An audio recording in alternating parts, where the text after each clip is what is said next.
Hello, it's your favorite sports Unc here. Don't forget to hit that subscribe button to join the fastest growing community on YouTube. Remember, Nightcap doesn't happen without you. So please subscribe or you're going to make Ocho cry. The Chargers take down the Kansas City Chiefs by the score of 27-21. This is the reason what you saw tonight is that why Justin Herbert is held in such high regards. 25 of 34. 318, 3 touchdowns, and the game-sealing drive in which he took off and run after Chris Jones, and we saw the two guys getting it on the sideline. Tranquil said, that's not your responsibility. You got outside rush. You tried to cross the guy's face. You got washed down when you know there's nobody, there's no support over there. That's why he was going at Chris Jones. That is not your responsibility to go inside. If that guy starts up the middle and then gets outside, ain't nothing you can do, CJ. But that's why he and Tranquil was getting it on the sideline. He's like, do your job.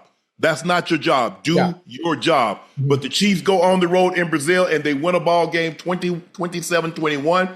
It's been a long time since the Chiefs have lost a one-score game. But, Ocho, I saw some things tonight that I don't like of what I'm seeing with the Chiefs. Offensively, I think they'll be okay. They need to be able to run the football better.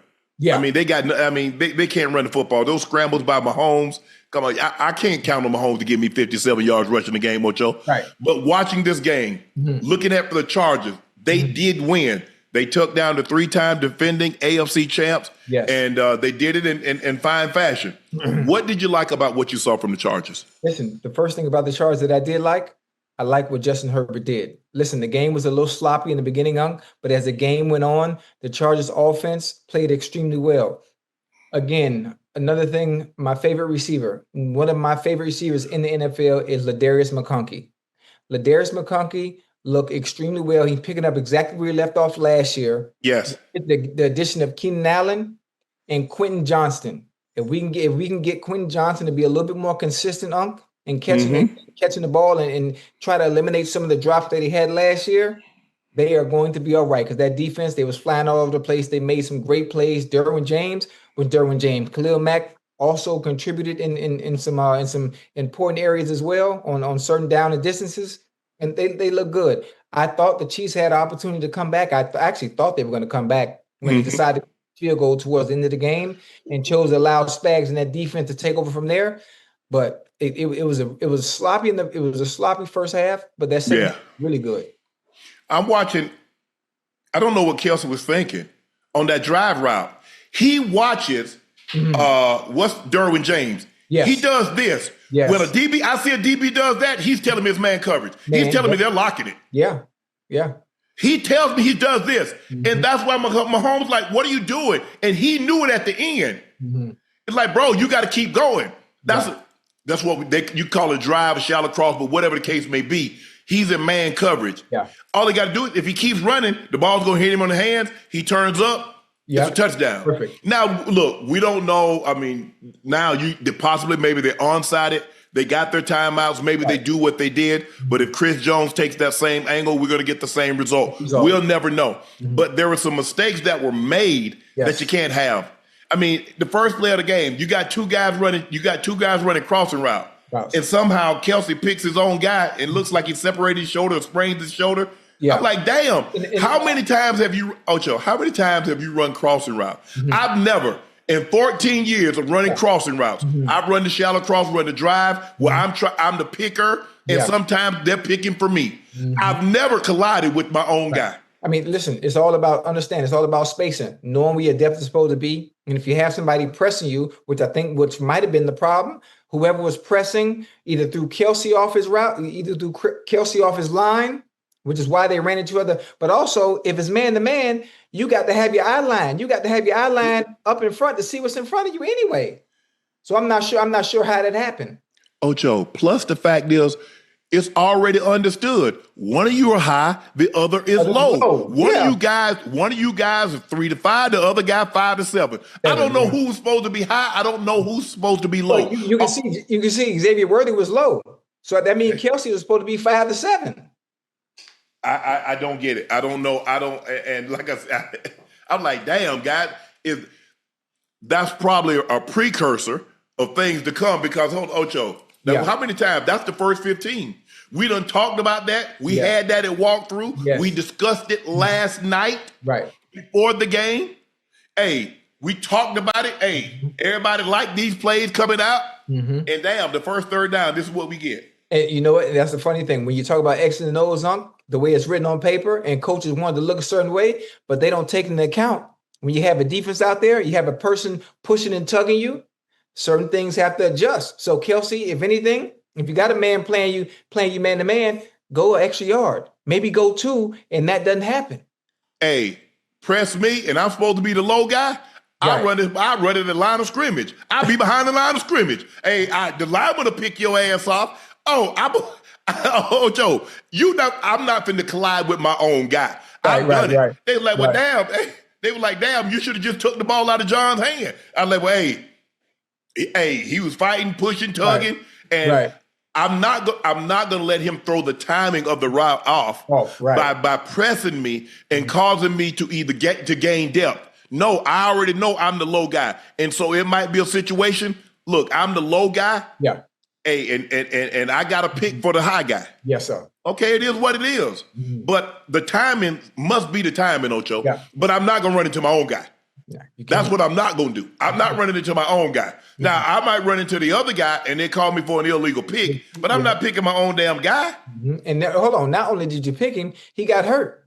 And as soon as you got hurt, obviously, when you're running that crosser like that, Unc, and you're looking back at the quarterback, your body's relaxed. Yes. The body's relaxed. So anything that hits, especially that shoulder, the first thing I said, that's either a grade 2 or grade 3 AC sprain. Right away. When he didn't come back in the game, because grade 1, you good. Grade 1, you coming back in the game.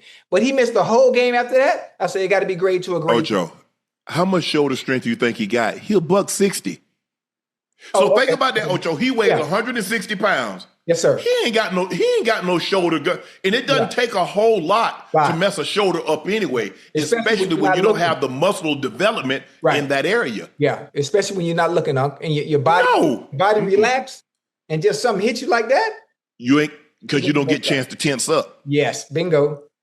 So a lot of times, if we know, Ocho, we going across the middle, we gonna catch a pass. Yeah, I get a chance to brace. But when I'm catching the pass and I'm relaxed, and I got it hurts that much more. Hell yeah, it hurt. People need to understand when they see certain hits like that, when you know it's coming, you're able to brace. It doesn't hurt, no matter what it looks like. It's the ones you don't see coming. Yes, not ready for it, that get you the worst. Yeah, I just look. They got off to a bad start. Hollywood Brown had an opportunity to get a first down on the second, and he dropped it. Yeah, I don't. Ocho, you talk about on the second drive of the game, the stop route. Well, the deep. Yes. He took his eyes off the ball. He trying to get up out of there before he. That's the thing, Ocho.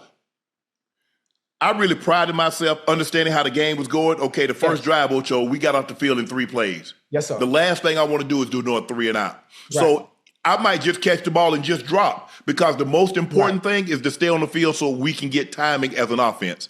Yes. Guys don't understand. They still try, let me bail up out of here. Well, now you just went 2 3 and outs. And now you guess what? You're going to be further out of rhythm because it's going to be longer before you get back on the field.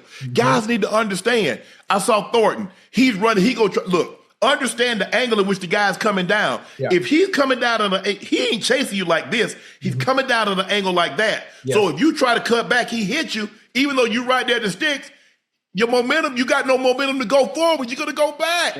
Yeah. I'm like, guys, y'all don't think. Yeah. Guys don't really think no more. Ain't no way you're thinking. Like, you got to understand the angle in which he's coming. If I get it, Ocho, he's coming like this.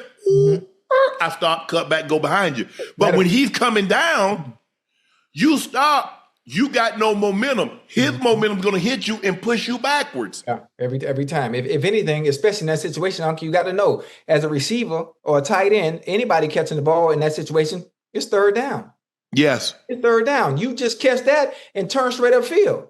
Right? I'm talking about right away. Yes. Play another down instead of allowing it to be 4th down. And it being a 50-50 chance on whether y'all get it or not to keep that drive going. I think the thing is sometimes, Ocho, is that guys, they don't really think about that. Every play is not meant to be a big play. Yeah. Every play is not meant to be a touchdown. Yeah. You have to understand momentum. You have to understand where you are in the game, time of the game, what's it been like? Because there are a lot of times that maybe, because sometimes you got to do stuff suddenly to get up out of there. Suddenly means taking your eyes off the ball and try to locate the guy. Because a lot of times, I've seen myself. I'm doing this, Ocho. Hey, the ball should be right there, and I'm seeing where everybody's coming because I want to do something. Yeah. Well, you can't do anything without the ball. No, not at all. But it was things like that. But Ocho, they're going to have to run. Kansas City is going to have to do more of a concerted effort to run the football. I got a question. I'm glad you just said that. When you think about the Kansas City Chiefs, right? As Pacheco has been in the past, when have the Chiefs actually ever had a running game, though? When have you actually watched the Chiefs play and been like, you know what? We got to worry about the running game. You remember when they had Kareem Hunt? That's different. Oh, before he left the first time. Yes. Yeah. Yes. But you know who else they had? But the Chiefs used to have a night. Well, they hadn't had so much of a running game with Andy, because I don't think Jamal Charles was there with Andy. I think Jamal Charles was there. I don't remember, but they got to run the football. They put a lot of pressure, and the thing was tonight defensively they couldn't get pressure on Herbert unless they blitzed. Tranquil got him twice. Kaloftis got him early in the game when he tried to climb up in the pocket, and Kaloftis fell back inside and got him. But they couldn't get pressure generating four. Right. So now, and it seems like when they bring pressure, it's like, guys, Nick, is it Hicks? What number? 27. Is it Hicks? Hold on. Because I know he made a bunch of, Hicks.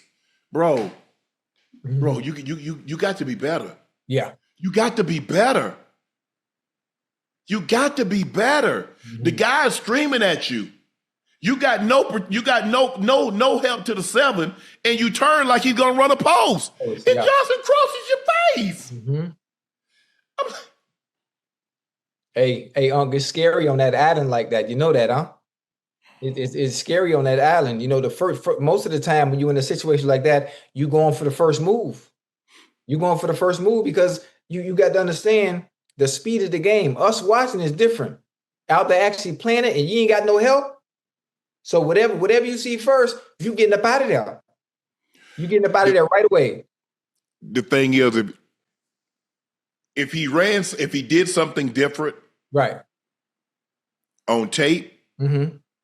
Okay, so what is he showing us on tape? Because that's all I can base it on, Ocho. Right. That's all I can base it on. They give us something different. I'm going to come to the sideline. Coach, this is what they did. Yeah. I know what we practiced. I know what we went over. I know what they showed. This is what they showed us on tape. This is what we said we were going to do against them on tape. This is what they're doing. Right. Okay, fine. So that's what we're going to have. That's what we don't know, Ocho. We don't know. But they run the inside because they run the high low. So basically you got McConkey, he studied, he gets to the flat right now. Now Keenan Allen, he goes to the high 7. Yeah. One or two things gonna have to happen. Either you're gonna have to pass that off by McDuffie, right, retreating because he's up on Lad McConkey. Yeah. Because that's all I'm trying to do. I'm just trying to hold the outside guy because you got me, and you play an inside leverage. So you cannot stop the 7 route. You cannot stop the flag. You can't because you're playing inside leverage. So you've already given me the outside. The only way you can stop it, the only way you stop that route, Ocho, is that McDuffie falls off. Yeah. Oh yeah. But then Herbert. And then I'm gonna throw the ball. So you got to really time. You got to say, you know what? I believe he's gonna throw this 7 ball, and I just fall right now. But if he throws it to the flat, right, that's gonna be a first down. Or if anything, I'm just saying. Obviously, I don't play DB, and obviously, you have to stay within the scheme of the way it does things. What I would do, I would communicate. Before when I see that tendency, when I see that formation. Yes, I know what and I know what's coming. We got that post and we got that flat coming, right? I'm gonna tell the safety. Man, listen, I'm finna jump lad right now. The 7 coming behind me. Go ahead and cheat it. Go ahead. You know what? I'm pass it off, Ocho. Say this is how we gonna do it. Yeah. Hicks, you take the flat. I'm gonna safety. Now I got a safety in the hole because if he runs the post, the safety is there. Yeah. The only thing that I'm weak against is the backside, the back pylon. Yeah. So now McDuffie is going to have to retreat right away. And now Hicks got to go to the flat right now. He's got to go. He's got to take the flat right now. Right now, yeah, he got to come down right now. That is the only way you can stop that route because you got two. One's running like a little stick, what they call a stick route, and the other is running a 7 route or sail route. You can't stop it. Yeah, because if you play in man, he's gonna and McCarthy is gonna occupy McDuffie right away. Hicks is playing inside leverage, so anything that I run to the outside, I'm free and clear. You can't stop it. The funny thing about it is you can't stop it. But I'm thinking, and knowing it's coming as a safety, I don't even know if he has the freedom to do this because when they turn that film on, they're gonna want you inside leverage. Yes. At what 9? What maybe 9 to 10? Who did the safety? Yeah. Not maybe. Well, safety. It looked like it was man coverage, so they probably just had single high safety, so he's in the hole. Oh, down. Yeah. No. He's in the hole. He's looking for Okay. Maybe if it's a crosser route, he's gonna jump it. But he's in the hole. There's really nothing he can do. Right. So now, because Hicks is playing inside leverage, because you know why, Ocho? I got to worry about the shallow cross. Right. If he runs if I jump outside, he runs the shallow cross. I'm dead. I'm in ish for shape. Yes. Yeah, I'm dead. So now I'm inside leverage. Now I'm worried. I ain't worried about him beating me across my face. But what I've done is that I've given him a free release to the back pylon. Yeah. And listen, that's unfortunate. That's unfortunate because obviously what you're doing is you're giving them a one-way go. You're trying to stay the inside, but now you're vulnerable to the outside. Correct. Vulnerable. And if he stick you to the inside, you're really done because you're gonna go for the first move. Correct. Yep. So give them credit, but I thought the Chargers played really well. Yeah. They're gonna be tough. Herbert threw the ball extremely well tonight. We look. He has physical tools. A big kid, 6'5", 240, mobile. He's mobile. You see the athleticism. I mean, he's shown the athleticism. We watched him in the the Rose Bowl, I think his final year. And he did what he did. I didn't know he had that kind of athleticism. Yeah. And he doesn't show it a whole lot, but he got better. He's an above average athlete. So which tells me he can get out of harm's way if he needs to. We know the arm talent. Yeah. We can't deny that. You can say he ain't won nothing, but we can't deny the arm talent. And the thing is, Ocho, there are two things that play here. Two things can be true. You can be a generational talent and not a generational player. You could be a generational player without generational talent. I think sometimes you got to have both. No, you don't. No, you don't. No, you don't. Yeah, I like that. And Brady and Manning might not be generational talents, but you can't argue they're generational players. Right. So the things that we can see, what we measure, Ocho, man, look at his arm strength. Man, look how big he is. Man, look how fast he is, Ocho. Look how athletic he is. Right. Okay, those are things that we can see. But we've seen guys that had tremendous God-gifted ability. Yes, sir. Not turn out to be generational players. Right. Or not be even good players or great players. So two things can be true. You can be a generational talent and not a generational player. You can be a generational player without generational talent. Right. And but you look at build a quarterback. You gonna look at golly. That dude's 6'4", 6'5", 235, 240. Yeah. Bro, he can throw he throw the out, he can throw the dig, he can throw the comeback, he can throw the over, he can throw the 7, he can throw the bang. Oh, he can throw the shake. He can throw the hold on. He can get out of harm's way. He can throw the ball on the move. Yeah. Left, right. Oh my goodness. What is there not to like about it? Right. So listen, what we saw from Herbert tonight, Unc, is what we've seen since he's gotten in the league. Yes. The problem with him, he puts up big numbers, touchdowns, yards. He does that. The problem is the turnovers, his decision making when it matters most, and that's when we get to playoffs. But he needs to do this in a playoff game, and now that's the hard part because the playoff game is nothing like a week one. It's nothing like a week one. That's the difference. It's different. It all when there's finality. Because guess what? Whoever lost this game, guess what, Ocho? They got 16 more. Whoever won this game, they got 16 more. But come playoff time, it ain't the best of 5. It's not the best of 7. Every game in the NFL is a game 7. So if you think game 7 of the NBA Finals or the NBA playoffs or the MLB playoffs or hockey playoffs, you think that's something? That's what an NFL player goes through every playoff game. It is a game 7. Yeah. There is no tomorrow. Yep. It's only, you know, it's funny. It's only 3 game 7s too. It's only 3 game 7s until the big dance, unless you got a week 1 bye. Yeah. It was like I said, Ocho. I kind of wanted Kansas City to score to see how they were going to play it. Maybe they do the same thing, Ocho. Right. Maybe they kick the ball deep. They got their timeout. They got the 2-minute warning. They try to hold them. Maybe they onside. We won't ever know because they didn't get an opportunity. Defense didn't get off the field. But I think the Chargers deserve credit. Yeah. I thought Mahomes, once he got it going, he had to be. Come on, Ocho. The man's parallel to the guy, and he throws it over his head, and Juju catches it. Mm-hmm.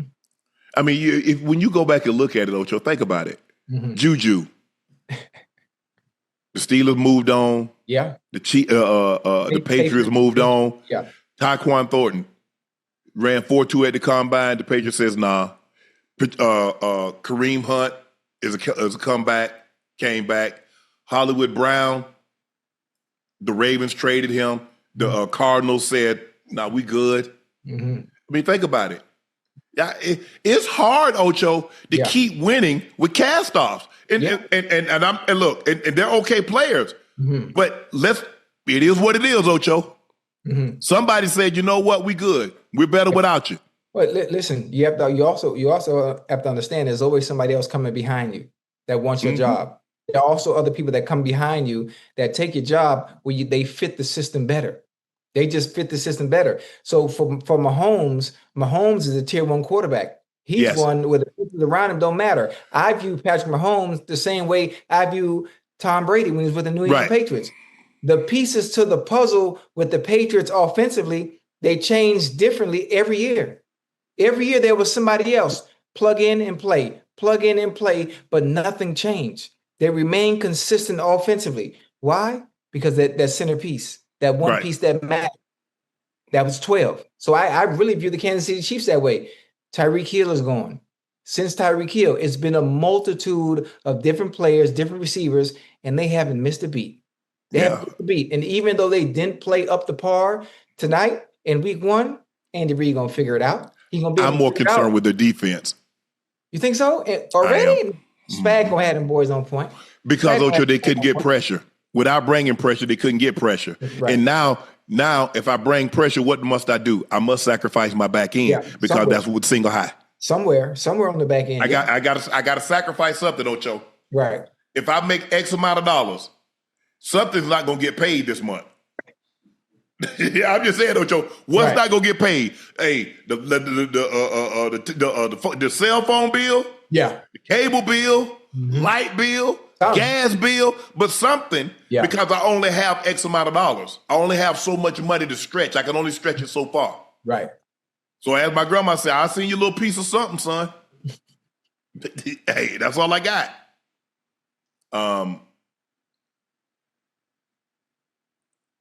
I like CJ more on the inside at the shade as I do on the outside. Instead of going to the 9 technique, but because he doesn't have an advantage out there. His quickness, he's extremely quick for a guard, but he's not quick for an end.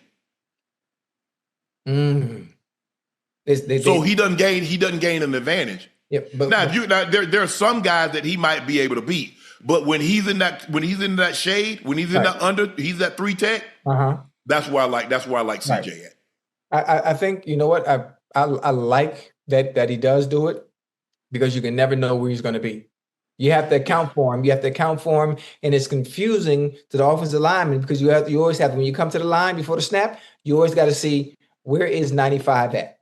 Let's identify 95. I think that's why you move him so much because he's able to do so much more, and he doesn't have to deal with that double team all the damn time. I like it more in a 5 or 7 as opposed to a 9. Now they want him to get him wide because they want to get him on the edges, Right. and they don't want to chip. But he doesn't get.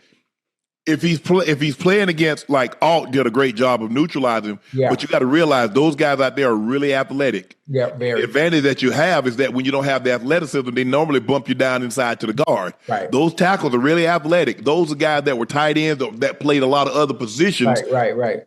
When they were smaller, they wasn't always that size, and they probably played. Maybe they were a tight end, or maybe they were, a basketball player at one point in time that just grew out of that. Yeah. But I think Kansas City's offense is going to be fine. I'm sure Andy will find a way to get up out of this.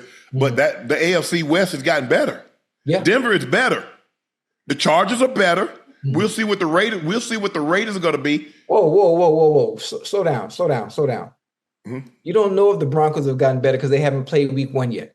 The Broncos have gotten better. It's hard for me to see a scenario based on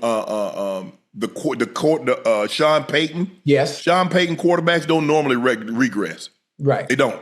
Now, it could happen, have a side, but he's not a guy that's going to let you regress because he's going to ride you. Sean Payton is an old school guy. He learned on the Parcells. Yeah. And they ride you. I have a question. Yes. Who do the Denver Broncos play week 1? The Titans?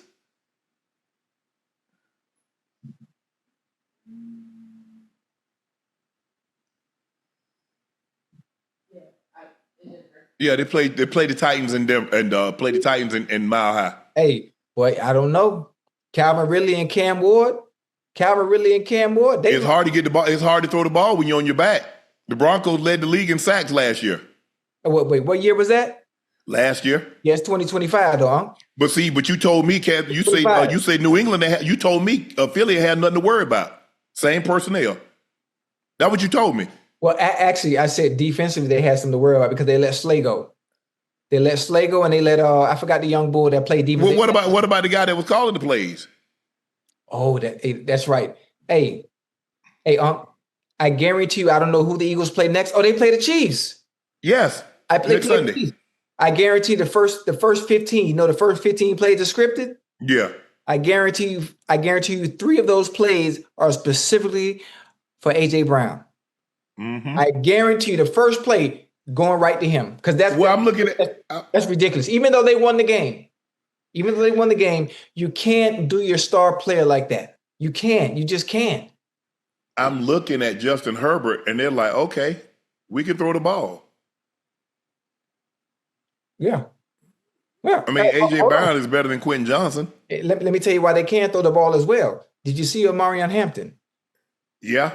You see, okay, rookie. I mean, look. They ran the ball 25 times for 90 yards. Yeah. That's nothing. That ain't that. I look. I mean, that's less than 4 yards a carry. Yeah, but that's a good balance. That's a good balance, though, Unc. It's a good balance. But here's the thing, Ocho. If you can't pressure if you couldn't get pressure with the Chargers offensive line, what makes you think you'll get pressure with the Eagles offensive line? They got the 2 number 1 rated tackles in football. Yeah, you're right. Now, you bring pressure, you open up your back end. I think their back end is weak. I don't think the Kansas City Chiefs secondary is like, oh my God, we can't do it. Hey, hold on. But the Kansas City secondary normally plays 2 shell. In cover 2 or 55, one or the other. Right. So everything, most of the time, your success is going to have to come from the run game and forcing them to drop a safety down. Which they had to do when they played the Eagles in the Super Bowl, to make sure Saquon Barkley is not beating us. Right. They did something they don't normally do. Outside of that, 2 shell, bump and run on the outside, throw off the timing, and whoever's in the slot or number 3 or tight end, you got to win. Yeah, you got to win because that's what a one-on-one is. So it's gonna be interesting to see. That's a big game next week. Obviously. Chiefs, I mean, when was the last time the Chiefs started 0-2? I don't think they've started 0-2 in the Mahomes era.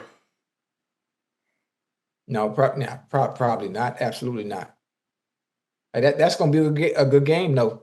That's going to be a very, very good game. Rematch of the Super Bowl. That's going to be a nice one. They hadn't started the season 0-2 since 2014. Ocho, the Kansas City Chiefs entered tonight with an incredible 17-game win streak in one-score games, regular season and postseason. That streak dating back to Christmas Day 2023 against the Raiders is now over. Look, when you have that guy, you have a chance. Yeah. That's how you feel when you have a legendary, great quarterback.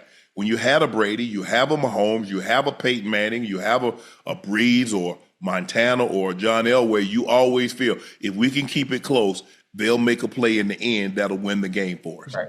We trust them. We just need to keep it close. We need to get it close or keep it close, whatever the case may be, and then they'll make a play for us.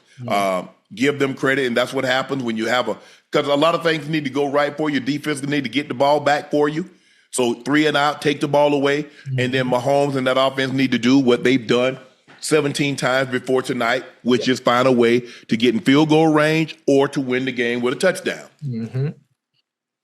So that's a long way to return home after L. Yeah, it is. It is. Either way, for us, for the fans, for the football fans, for me, I'm not sure if you enjoyed it, but I enjoyed it. I enjoyed the game. Now, the first half was a little sloppy, a little flashes, a little play here, a little play there. But I enjoyed that second half. I really, really, really, really like Ladarius McConkey.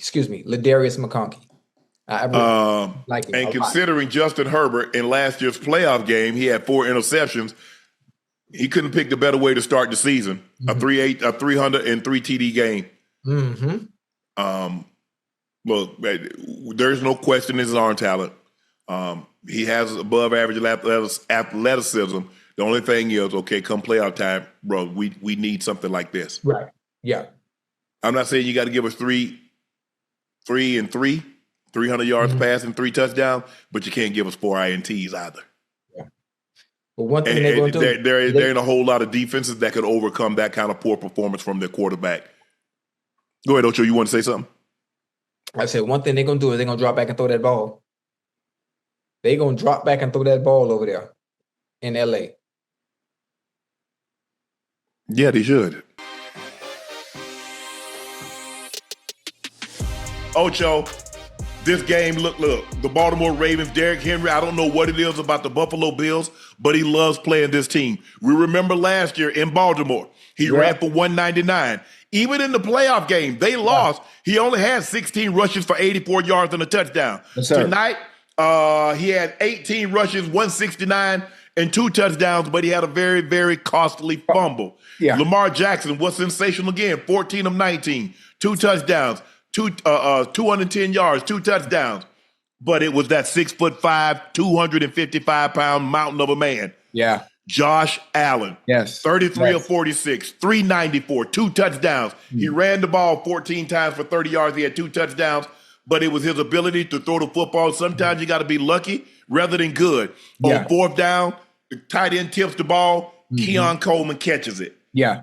That's the difference in the ball game. And then they come right back and they get a punch out on Derrick Henry.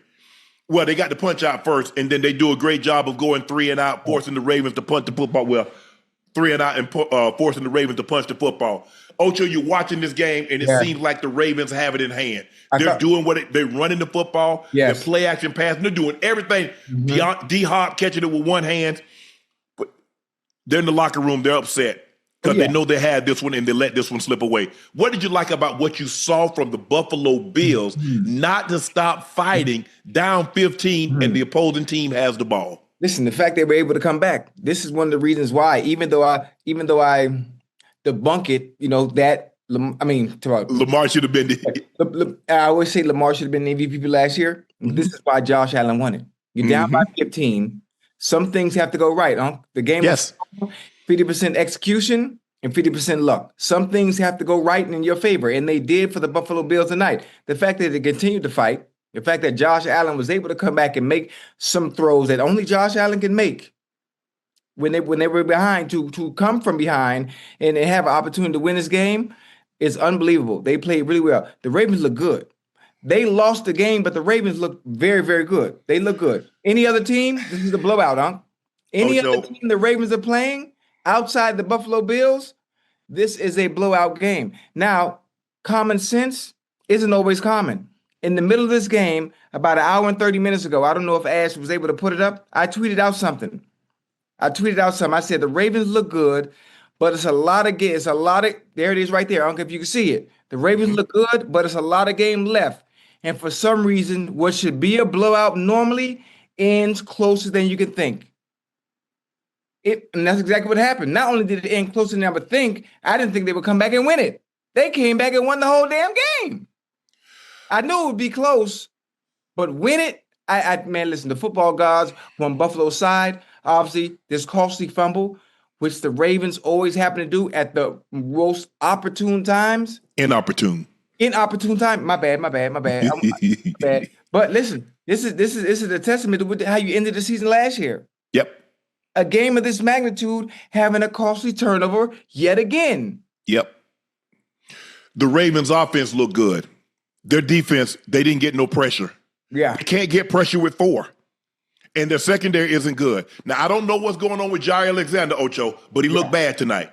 Let's call it like we see it, Ocho. Now, this is what we do. Yeah. He did not look good tonight, and they were saying he had issues going on with his knee. Mm-hmm. I don't know if he had it drained. Right. I don't know if it's bone on bone. I don't know if he has tendonitis, but he didn't look good tonight. Yeah. He did not look good. Wiggins, he broke up the play on the 2-point conversion, but pass interference, bro, you got to do better. You got to do a better job of defending the guy without interfering with the guy. Yeah. But the biggest issue I see with them is they can't generate pressure. Yeah. They can't get pressure with 4. If Matabikwe don't get home, I mean, tonight, it just wasn't. Look, Buffalo is a good team, and so I'm not going to diminish what Buffalo did. No. Buffalo did a great job of staying in this ball game. Mm-hmm. But I was like, well, damn, okay, they get the ball back, and give Ed Oliver credit because he got him stopped. He said, well, I got you stopped. Let me see if I can get the ball out. And he pulled a slot, and he got 3 7s, and the ball came out. Mm-hmm. Give Buffalo credit, but the Ravens are going to kick themselves. John Harbaugh says, hey, guys, I'm proud of you guys. You fought hard. But he knows they let this one slip away, and it's on the defensive side of the football. They got to be better because everybody doesn't have a Josh Allen that can kill you with his legs and his arms, but these quarterbacks in the AFC can light your ass up with their arm. Yeah, Josh Allen had 394. Yes. 394. He had 46 pass attempts, Ocho, with 1 sack. Mm-hmm. That's crazy. Lamar Jackson had 19 pass attempts, and he got sacked twice, and it took him a Houdini effort to get out of one. Yeah. Hey, so I'm concerned with the Ravens defense. I have no concerns whatsoever with their offense. Right. I know Derrick Henry would do a better job of holding on to the football. Mm-hmm. Lamar Jackson is going to be Lamar Jackson. Yeah. I love Zay Flowers. I wish they could have worked. Bateman. I wish they could have. Look, D-Hop's going to give you a couple of contested catches. Right. That's what he's going to do, Ocho. We're not looking to get DeAndre Hopkins of Houston Texans, Hopkins of the Arizona Cardinals, because he's not there anymore. He doesn't live at that place anymore, Ocho, and it's okay to say that. Right. I wish they could have got Rashawn Bateman involved a little bit more. Mm-hmm. Zay Flowers was sensational tonight. For $143 and 1 touchdown on 9 targets. I wish they could have got Bateman a little bit more involved. D-Hop's going to give you 1 to 2 catches. Right. That's all we can hope for. They're going to be contested. That's what they brought him in there for. Defensively is where they're going to have to improve, Ocho. They're going to have to find a way to generate pressure with 4 because they're back in. Yeah. They're back in those corners. Yeah. Hey, I think if anything, I think more so they played a bad game. Man, the back end has always been good. Nate Wiggins was good last year. Marlon Humphrey's always been Marlon Humphrey. If we can get Jair Alexander, who's coming off an injury, obviously, to get himself back acclimated. Did Jair even play in the preseason? I don't know. I don't think so. I don't think so. So I don't think a whole lot of people played in the preseason. Exactly. So he can get himself back acclimated after coming off injury, not really playing much last year, getting himself back into rhythm, getting himself back into actually football shape. Yeah. But in the process, Ocho, here's the thing. Uh-huh. I can't be losing games while you working your way back in the football shape. Okay. Right. So obviously what they have to do, they got to protect him, Monk. They got to protect him. If anything, Put him in press. He's very good at man-to-man. Jair Alexander, that's what he's known for. He's very good at man-to-man, and don't expose him. Don't have him playing off at 7 yards when you know he's not where he needs to be. Get him up there, allow him to throw the timing of the offense off until he gets himself back right. Yeah, I was just, and I was like, damn, Ravens normally get a little bit more pressure than that. And what's the guy? What's his name? Kyle Van Noy. I was like, come on, Kyle, somebody get some pressure. Hey, them big boys. Hey, Buffalo got them big boys. They did a good. They neutralized it. And they made them one dimensional. Once they fell behind, they're not going to run the football. The Ravens, they had 31 rush attempts, 108 yards. You can live with that. That's less than 4 yards a carry. That's 3.5 yards a carry. I can live with that. Right. But what I can't live with is a quarterback drop back 46 times and only get him on the ground once. That's not good enough. Seriously, that's not nearly good enough. Right. They played well enough to win, but all turnovers aren't created equal. When you turn the ball over, Derrick Henry has that fumble in the first quarter, is no harm, no foul, Ocho. But when he had that, we've got the momentum. Now we give Buffalo a chance to get some momentum, and now they start hooping and hollering like they caught the Holy Ghost on 4th Sunday. And now the crowd's into it, Ocho. Hold on. What Sunday? 4th Sunday. But look, they could have easily folded on their heads, folded. Yes, we're down 15, and the Ravens. We know what the Ravens possess. Derrick Henry's running up and down the field, up and down the field. They can't. I mean, he's getting 4, he's getting 15, he's getting 30, he's getting 51. I mean, I was like, well, damn. What is it about the Buffalo Bills that Derrick Henry loves so much? It's not even the Buffalo Bills. It's whoever the hell Derrick Henry plays against. He's done this against everybody. I don't know. Derrick Henry rarely turns the ball over. Yeah. Every so often, he's going to get a fumble. This time, it happened week 1 when it actually shouldn't. Coming off of what happened last year and why you went home for missing a Super Bowl opportunity, there should be no turnovers. That should be the first thing coming in preseason, in training camp. We can't turn the ball over. And you're playing the same goddamn team again. That costs you a chance to go to the AFC Championship game. Come on now. Ocho, but what happened is that they got him he's trying to stiff arm. So if you got a stiff arm, that means what? You ain't got both arms over the ball. But now there's a chance for me to get past the line of scrimmage. There's no need to use a stiff arm. But there was. He got pressure. He got pressure. And so now he's trying to stiff arm Ed Oliver off of him to try to get to the outside. Yeah, I mean, looking at it now, Ocho, just go down. Yeah. But that's not how he's wired. Right. You're right. I said the same thing. When Jair Alexander got beat, I said, let him score. You got 3 timeouts. Let him score. You got 3 timeouts. You got a minute on the clock. Let's see what Lamar Jackson can do with spread. Right. With enough time on the clock. Once, because Baltimore's got to burn their timeouts now. And all Baltimore's going to do is go, hey, Prater, they already know, the special team coaches already tell the head coach where the kicker likes to kick from. If you see Josh Allen, hey, he goes to that side, downs the ball. Goes to that side, downs the ball. Okay, on 3rd down, he goes to that side again. There's 27 seconds. He runs off the field. You normally can get your offense off the field, your special teams unit on the field. We would always practice 18 seconds. They got a full 27 seconds. So now Prater gets an opportunity to go back there and go through his motion. He's doing all that on the field, Ocho. He got plenty of time. He's like, I ain't rushing nothing. This is good right here, baby. Woo! Right. Appreciate that. And he nails it through. A lot of times you have to have the foresight, because a lot of times guys are not thinking in that moment. Jair Alexander has panicked. Man, I can't give up a touchdown. When in actuality, it'd be best if you did give up the touchdown, because now you got a minute plus left, and you got all 3 of your timeouts. But that's something they would have talked about before. That would have been something they would have talked about ahead of time. Obviously, I forgot the D coordinator's name, or Harbaugh would have told the defense. Or if they happen to make a big play, let him score, let him get in. Obviously, they didn't say anything. That's why he tried to tackle Keon. Normally, Ocho, you talk about that close to the goal line, right? You say, okay, hey, just let him score. Yeah, you're right. You're not thinking, first of all, you're not thinking they're going to get a big play. So once they got the big play, the next thing, you panic, Ocho. It's just like anything. Steve Irwin. Right. When he got stung by that stingray, Yes, sir. his natural instinct was what? To pull it out. That was the last thing he should have did. But see, you're not thinking. Something goes in, I got to get it out, Ocho. Right away. Yes, sir. So now he gets a long pass caught on him. Mm-hmm. He's not thinking, man, I got my team got 3 timeouts. I got Lamar Jackson. Just let him go.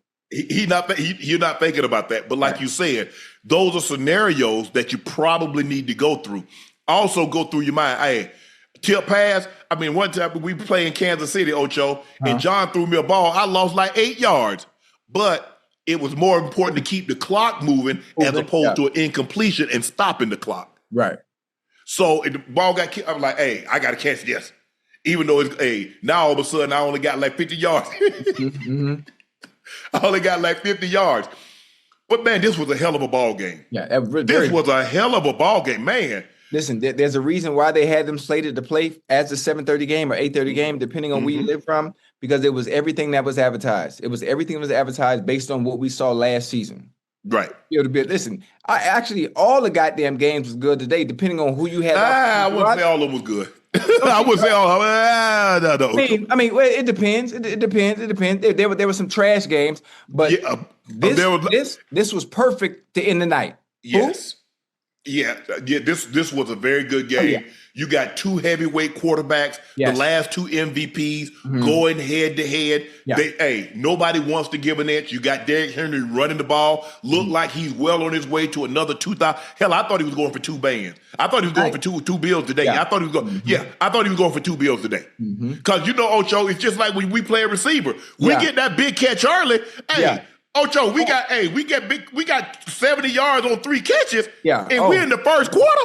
Hold on, and this is the funny thing about it too. Forget the first quarter. When you get those chunk yards and chunk plays and have that many yards at the beginning of the season in week 1 to get the ball rolling, yes, man, stop playing. That's how I'm thinking, and I'm sure Derrick Henry was thinking the same thing. The offensive line is thinking the same thing. Oh, we got a great rhythm because all of a sudden they tossing him the ball and he's coming through there. It ain't nothing but a safety. And the safety is taking an effed up angle. The safety ain't really, he tried to hit him from the angle. And I ain't really trying to be in front of you. That was trap. Yeah, that was trap that, he took that bad angle on purpose. Of course, yes. Of course. That's what I'm saying. I'm coming at an angle, yes. Man, who trying to, on a toss, everybody locked up, the guard or the guard pull and get the linebacker and it's just you and this, who the hell for Derrick Henry? Mm-hmm. I'm making a business decision. Hey, and you see, he got the concussion cap already on. He said, I need a pillow. Hey, as a matter of fact, somebody throw me a pillow. I need a pillow and the concussion cap. Man, I ain't trying to get Derrick Henry like that. Matter of fact, I can guarantee you, I want everybody that's in the chat that's listening. Imagine, hypothetically speaking, if you had the opportunity to play safety, I guarantee you there's no amount of money that a team could pay anybody in our chat to be a safety and meet Derrick Henry one-on-one in the hole. Nah, because he got a head of steam. What you want to do, Ocho, is make him go east and west. You don't want him to get him shoulder pads coming downhill. Going north? No, hell nah. That's 240, 245. Please. Nah, hell nah. He got a head of steam. No. I'm trying to get you before you turn those shoulder pads square. I'm trying to get you going laterally. Long as I got you going laterally, listen, that's cool. I'm trying to get you before you can get to the line of scrimmage. Forget that.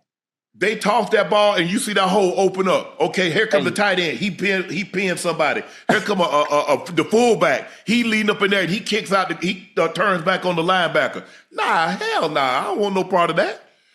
And those are the decisions. But I think, look, this was the best game of the day thus far. Yeah. We'll see what Minnesota and Chicago do last night. It's going to have to be hard pressed to top this one. Right, because you got 41, you got 41-40. And you got 2 quarterbacks playing at their absolute best. Yeah, Lamar Jackson was sensational. Josh Allen just so happens to had the ball last. Yes. Yeah. And that's what you want to do. You want to say, hey, give me the ball. All I want is the ball in my quarterback's hands with a chance to win the game. Yeah. That's all I can ask for. It doesn't matter if it's Lamar Jackson, if it's Joe Burrow, if it's Patrick Mahomes, if it's Josh Allen. All you want is that opportunity. I want my quarterback to have the ball with a chance to win the game. Yeah. We need a touchdown. We need a field goal. I have the utmost confidence. Josh Allen has a ton of confidence. He always has. But now he knows he's an elite company. He has an MVP. He has an MVP, but he knows in order to get to that tier, take that next step, Ocho. Yeah. Champion. Can you imagine? Super Bowl winning Super Bowl MVP. Right. Regular season MVP. Yeah. That's when Brady started separating himself. Mm-hmm. Now all of a sudden he got Super Bowl and he got regular season. Mahomes, Super Bowl and regular season. Rodgers. That's what the greats do. Josh Allen was sensational tonight. Yeah, he was. He was absolutely phenomenal. With a little help. With the little help from the Ravens. He was. Sometimes I got to have that, Ocho. I need that. Yeah. But here's the thing. He got the help. How many times have you helped somebody, but they didn't help themselves? How many times have we come on here, Ocho, the game was for the taking, and the team didn't take it? Right. If you open the door, you remember the movie Sinners? Yeah. In order for the vampires to come in, what you have to do? You had to offer, you had to ask them to come in. You had to let them in. Yes, sir. How many times have the door been open and the opportunity for you to come in, right? And everybody just stood there. Mm-hmm. So the Ravens opened the door and they invited them in, and Buffalo says, "Okay, yeah, we'll take it. We coming on in your house." Listen, any other team? I'm trying to think. Any other team? If you take the Bills out and the Ravens put up 40 points, there may be one or two teams that I can think of that have the quarterback or have the personnel to actually come back in a game like that. You're absolutely right. Maybe two other teams. That's about it. Other than that, ain't nobody else coming back and doing we. I have a question. I got a question for you. I know the magnitude and importance of the game is not as significant as this one was, but does this compare in any way to that 28-3 comeback in that Super Bowl? I'm not comparing I know it's week one. I'm not comparing week one in the Super Bowl. I mean, just the comeback. Is it just as big or bigger? No. That's 28-3. Yeah. I mean, the biggest at that point in time, the biggest lead it ever been was like a 10-0 was the comeback from 10-0. Right. Or the Patriots came back from 10 down in the fourth quarter. They came back from 25. Well, hey, hold on. Now they scored 16 points in 4 minutes, huh? This ain't bad. It's real life. The Bills tonight. Yes. 16 points in 4 minutes. That's not even that's video game stuff. So many things have to go right for you to score 16 points in 4 minutes. What went right is that on first down, Derrick Henry fumbled the ball with that little time. So you didn't get the full allotment of time. They didn't make Buffalo burn any of their timeouts on that possession. So now, once you get the ball back, now they don't have any timeouts, and you can let time run off the clock on your next possession. Right. But nah, Josh was sensational. He was nice. Give Buffalo credit. Give him credit where it's due. They earned this one. The Ravens. You kicking yourself. I know you're kicking yourself. But I mean, the Ravens. I mean, if you 9 minutes more time of possession, Ocho, for the Buffalo, they had 10 more first downs. Third down efficiency. Buffalo was 7 of 15. Baltimore was 7 of 11. Mm-hmm. But defensively is where the Ravens are going to have to get better. They gave up 500 yards of offense. Just because Derrick Henry fumbled, that doesn't mean you have to let him score. I'm just throwing that out. That's food for thought. Yeah. Just because somebody fumbled, you can say, you know what, y'all get a field goal. You ain't getting no touchdown, or you get nothing, or you can take the ball away. You can take it back away. Mm-hmm. So this notion that Derrick Henry fumbled. He'll do a better job. He'll have better ball security next time. And in that situation, sometimes it's just better to go ahead and drop. Live to see another day. I had a coach who used to tell me all the time, Les Stucker, my position coach in the mid-90s, 93 and 94. He say, he used to call me sweetheart. He say, sweetheart, you got to know when the journey's over. Sometimes, D. Henry, I understand. You got to know when the journey is over. Mm-hmm. It's okay to sometimes to get out of bounds. It's okay, Ocho, to say, you know what? Hey, drop to the ground. Man, come on. Nah. In that situation, the only bad can come out of that. Mm-hmm. Nothing good can come out of that. That's why you say, well, he shouldn't stiff up. That's what I How many times have we seen him use that stiff arm just in this game? Right. Remember on that first long touchdown run, what did he do?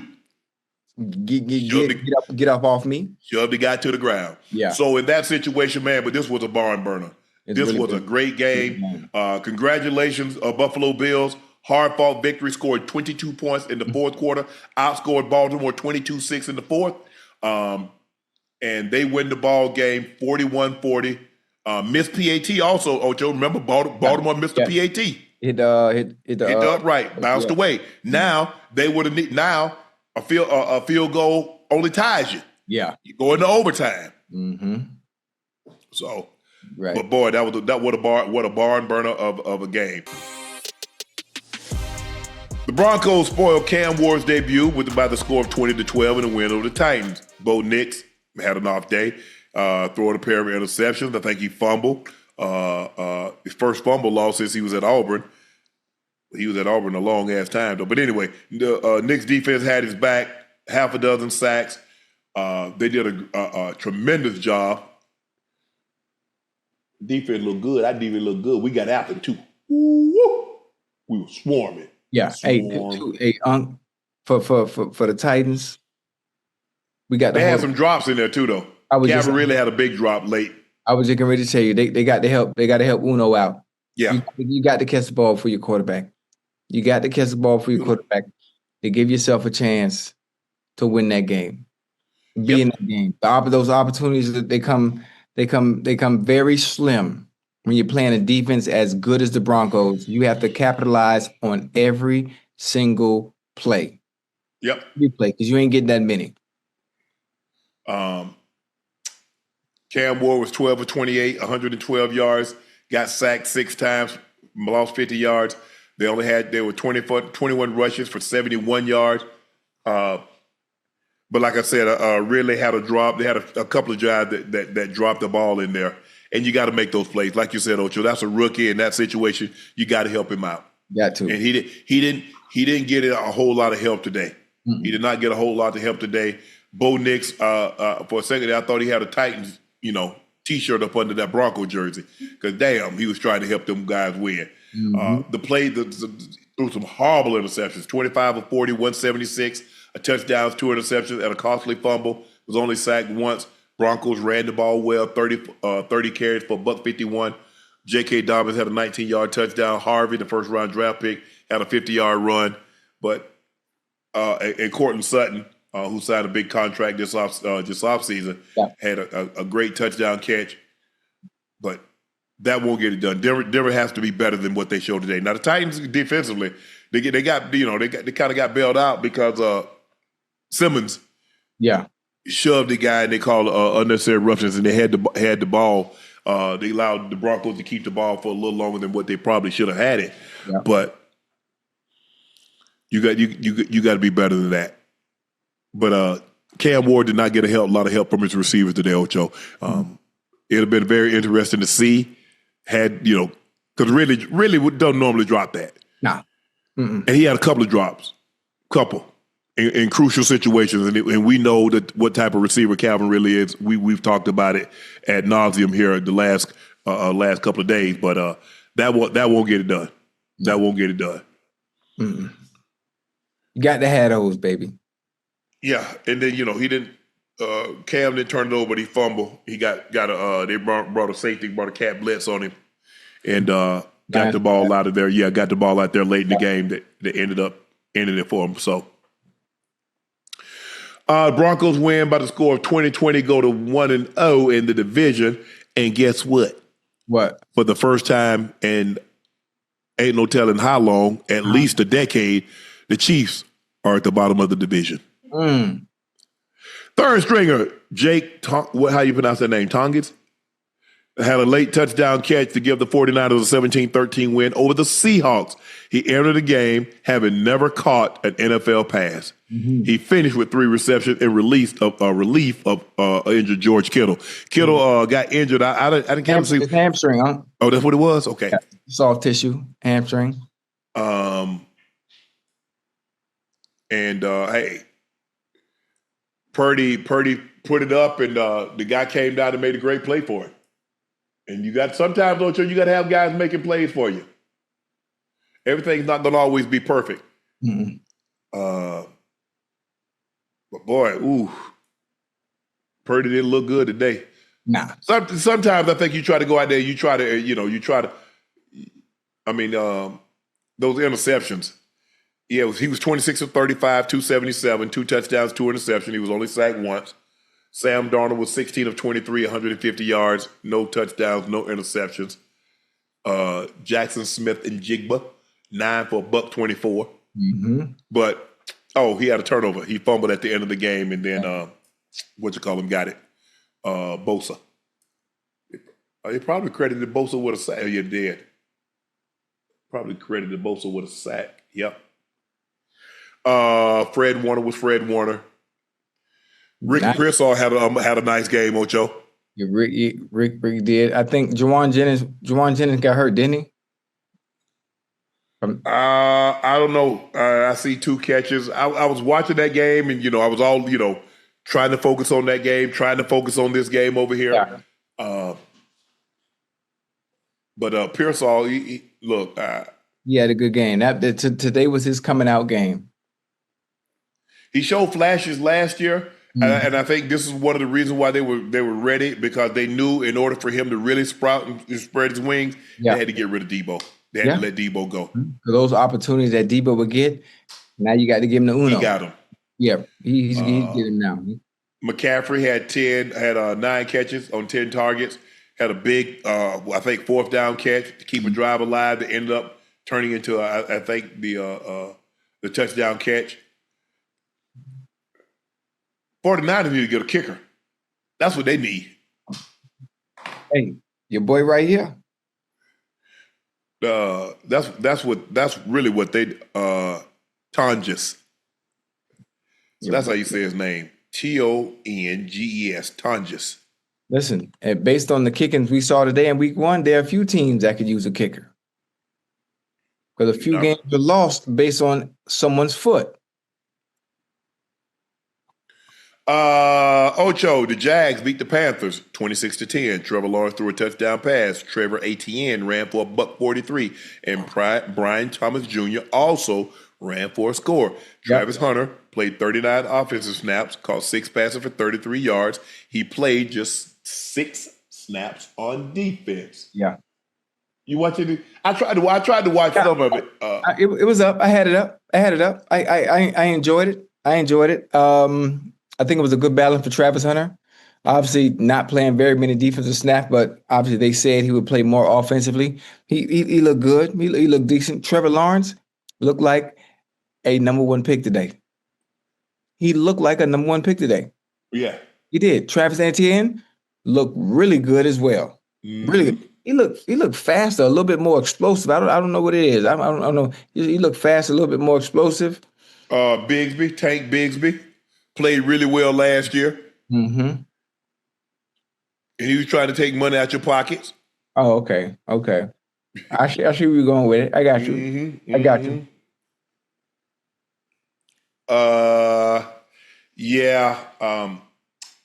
Bryce Young, 18 of 35, 154, touchdown, 2 picks. Trevor Lawrence was 19 of 31, 178, 1 touchdown, 1 pick. But like you said, they ran the ball 32 times for 200 yards. Trav got in and he did catch 6 passes, Ocho. Not much on the defensive side. I think he had a half a tackle.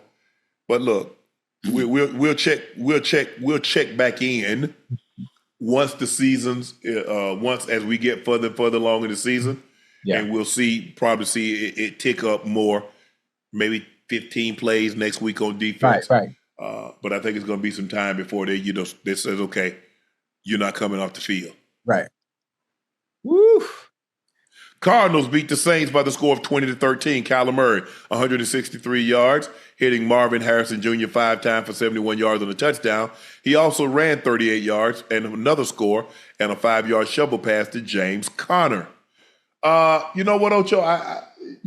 Like I said, Spencer Rattler, I thought late in the ball game he had a chance to tie this ball game up or give the Cardinals credit. They ended up pulling the ball out. And but I will say this. Quarterbacks, On fourth down, last play of the game, Yeah. give you guy. Even if you throw an interception, so what? If you throw the ball out of bounds, it's going to be incomplete. Give your guy a chance. Give him a chance. Damn. That's all we could ask for. Got a chance. Spencer Rattler was 27 of 46, 214. He was only sacked once. No touchdown, no interception. He didn't look too bad, huh? He didn't look. No, he didn't. No, he didn't. No, he got a nice arm now. Yeah, a nice arm. Now, are we? And I'm being optimistic. You do understand who they were playing, right? They're playing the Cardinals. Okay. Well, you think the Cardinals going to be bad this year? No, I don't think they're going to be bad, but they're not a team that you can really, really heavily judge a quarterback on, because when it comes to playing better competition, especially better competition defensively, then can you still be consistent and make the right decisions with the ball? Right. I mean, New Orleans did a great job. They got after Kyler Murray. They sacked him 5 times, Ocho. Yeah. Oh, yeah. Hey, watching them games today, man, it got the adrenaline going. I was excited. I was hyped. Watching, Star Spangled Banner being sung. Like, I don't know why I feel like I can go out there and play. Like, You can't. Huh? You can't. You don't think so? No. Damn. I don't know. I just think if I was given left the game with some injuries, keep it that way. Damn.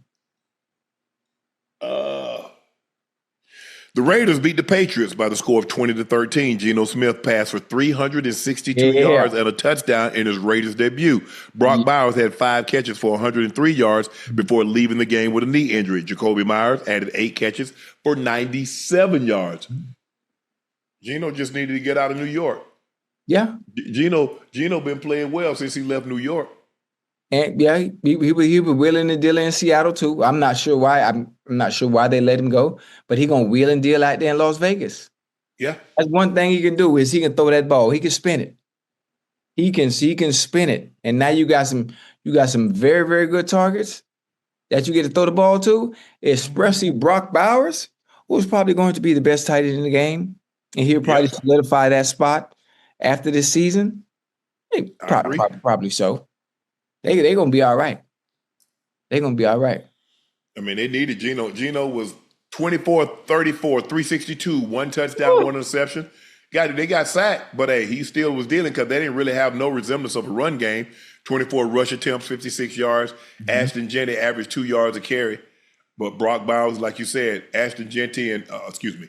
Brock Bowers and Jacoby Myers, between the two of them, had 13 catches for 200 yards. And the funny thing about it is the fact that Geno Smith was still willing and dealing with no run presence at all. Yep. With no run presence. Ashton Jenney, he's gonna get off. You're gonna have games like this. You're gonna have games like this. You not. It's different. This ain't Boise State. Everybody just as strong. Everybody just as fast. And all that being with a bounce to the outside. They ain't gonna be. The Bucs beat the Falcons 23-20 in dramatic fashion, only 8 months after helping Ohio State win a national championship. Emeka Ibuka. 2 touchdowns. He caught 2 touchdown passes, including a go-ahead 25-yarder with 59 seconds remaining. Baker was 17 of 32, 167 with 3 touchdowns. Young Way-Co. It's spelled, y'all know how it's spelled. What's his name? Young Way. Young Way what? Young Way-Koo. What's his last name? Koo. K-O-O. Okay. What happened to the other kicker? That was him. He just missed it this time. He went wide. He pushed it wide right. Right, yeah. I thought the name was Young Ho. Yeah. That's how it's spelled. But man, I just knew they were gonna come. They were gonna tie this game. Penix Jr. did a great job on 4th down to dive, get the first down, and man, that was a good game. CJ Stroud was playing well. He was 19 to 27, 188, one interception, three sack. He was sacked 3 times. Nick Chubb had a Nick Chubb sighting, Ocho. Hey, he was toting that rock, boy. And 27 for buck 14. wait till they get Joe Mixon back.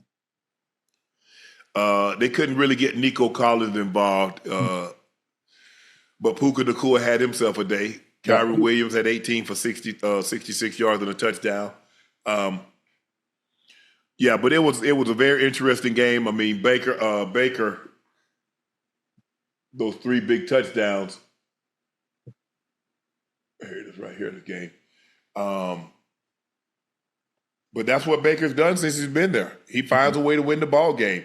Yep. He had a couple of touchdowns, and they were pilling around and milling around, and they got the ball back. He takes them right down the field and get a touchdown. Yep.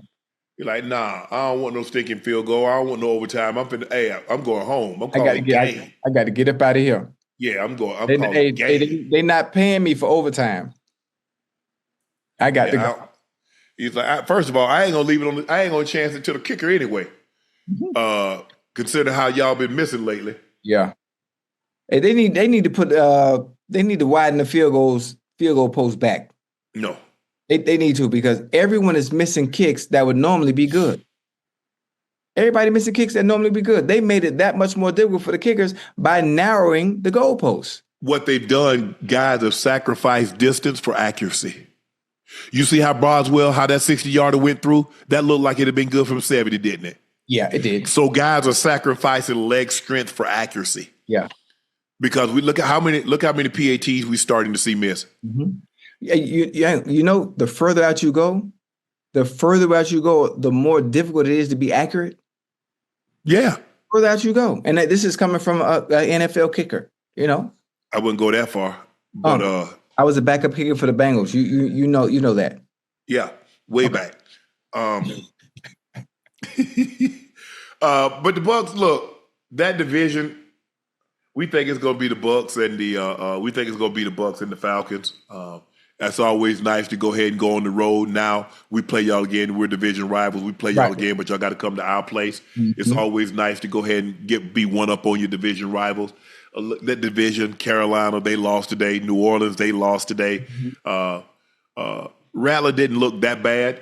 He had a throw late in the ball game that could have tied it, and the guy, the DB, did a great job of pulling the ball out. Yeah.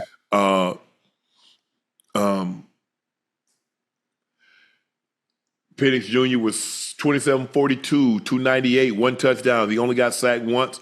Bijan Robinson was 6 for 100, 1 touchdown. Kyle Pitts sighting. They finally decided to give him the ball. Drake London had 8 catches. Kyle Pitts had 7 catches. Go ahead, Ocho. What do you want to say? I was going to say, hey, they were dishing the Kyle, boy. They were late in the game. Yeah. They need to give him the ball early. Early? Yeah, they were dishing, boy. Hey, Bijan Robinson in open space. I don't want no part of that. Oh, that turf? He making everybody look stupid. I'm not saying he's Barry Sanders. No, nobody's Barry. Yeah, nobody is. But the only person I've seen that make those kind of moves like that in open space or in tight quarters was maybe LaShawn McCoy. Yeah, Shady McCoy. Yeah. Look, that's what we remind you of. Yeah. That's it. You're right. Yes, sir. Well, he's right. Nice. He's nice. It's you're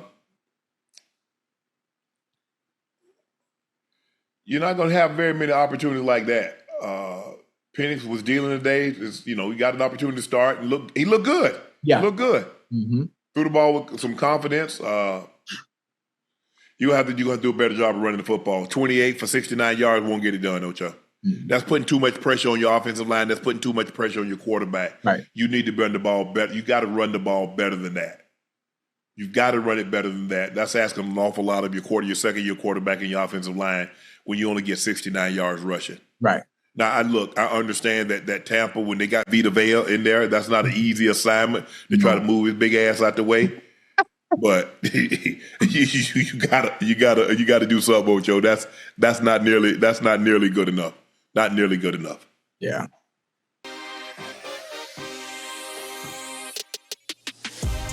Speaking of awful, Offensive performances. The Colts beat the Dolphins 33-8. Tua completed 14 of 23, 114 yards and a touchdown, but threw two interceptions, lost a fumble, his second multi-turnover game in his past 3 starts. Tua QB rating was his passer rating was 51.7, was the lowest of his career in a game that he did not leave early. Today marked the fewest passing yards in such a game since Week 18 of 2021. Ocho, he looked awful.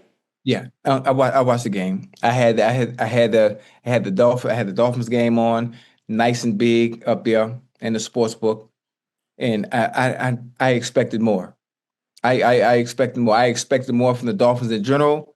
I see the direction in which they are going young, letting a Jalen Ramsey go. Obviously, Minka Fitzpatrick being there, being the lone veteran back there in that secondary. That's we got to do something. We got to do something at the quarterback position and finding a way where we can have some type of consistency to give us a chance. Give us a consistency to give us a chance. We'll go 0-16, 0-17. How many games it is? 17. We'll go 0-17, man. Playing like we played today.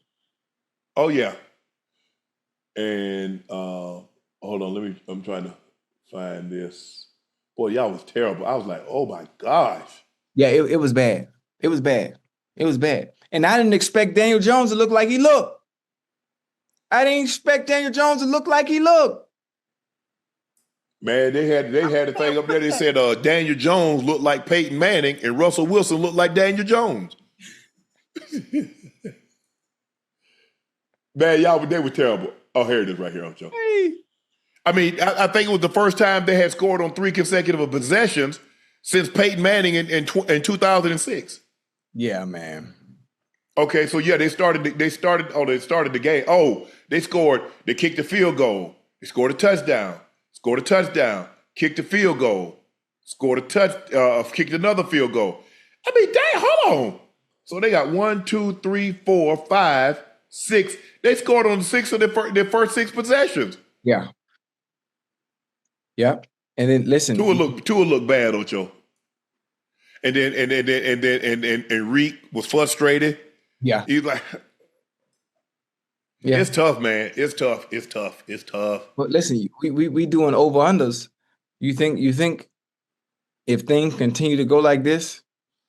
We already had this conversation this summer. You told me they would trade Reek. Hey, look, if things continue to go like this, being that they're going younger, as you can see, letting Jalen go, they're resetting, they're rebuilding. There could be a chance. There are many suitors that can use Tyreek. Many suitors. Still one of the best in the game. Don't be fooled because things aren't going right collectively as a cohesive offense over there with the Dolphins. Chad, y'all remember me and Ocho had this conversation? And he laughed at me and talked about, what you talking about? Yeah, because I expected them to look completely different as opposed to what I saw today. Now, there's a chance they can bounce back. There's a chance they can bounce back after today's performance because that was, They don't look good defensively, though, Ocho. Man, our identity was never our defense anyway. It was our offense. Okay, so offensively, you got sacked 3 times, you threw 2 picks, and you fumbled. So what's your identity now? You probably got bags in your face because you don't want nobody to know who you are. Hey, that was bad, boy. That was bad. Yes. But all you could do, go back to the drawing table.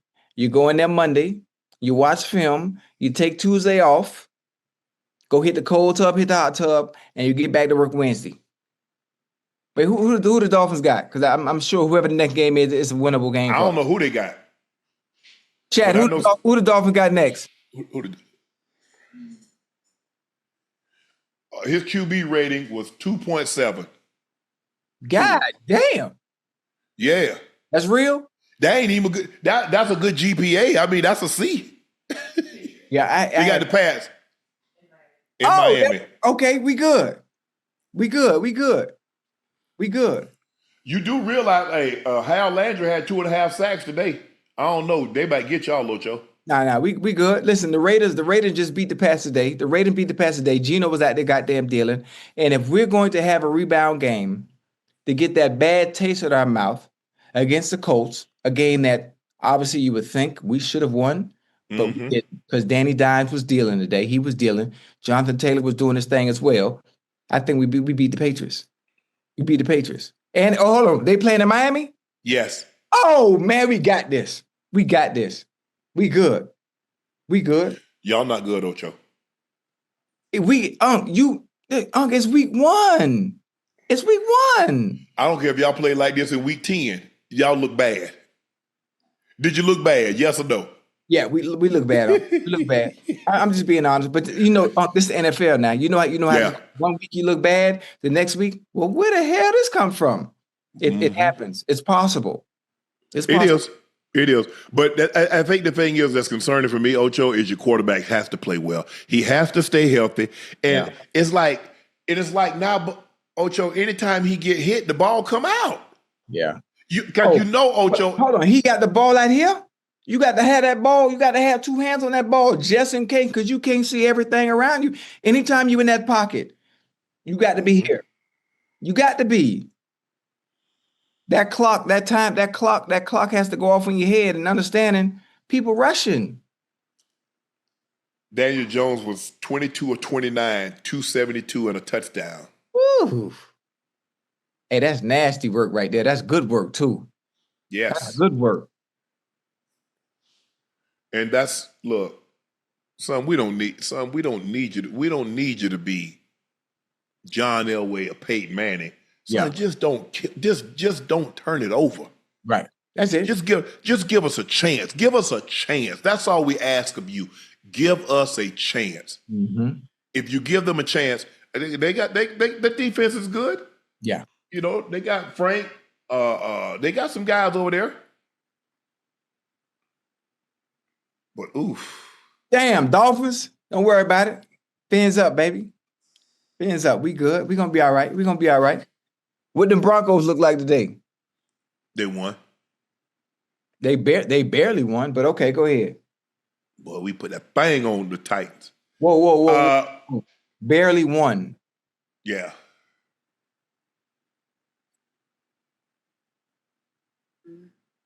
You concerned for your Dolphins?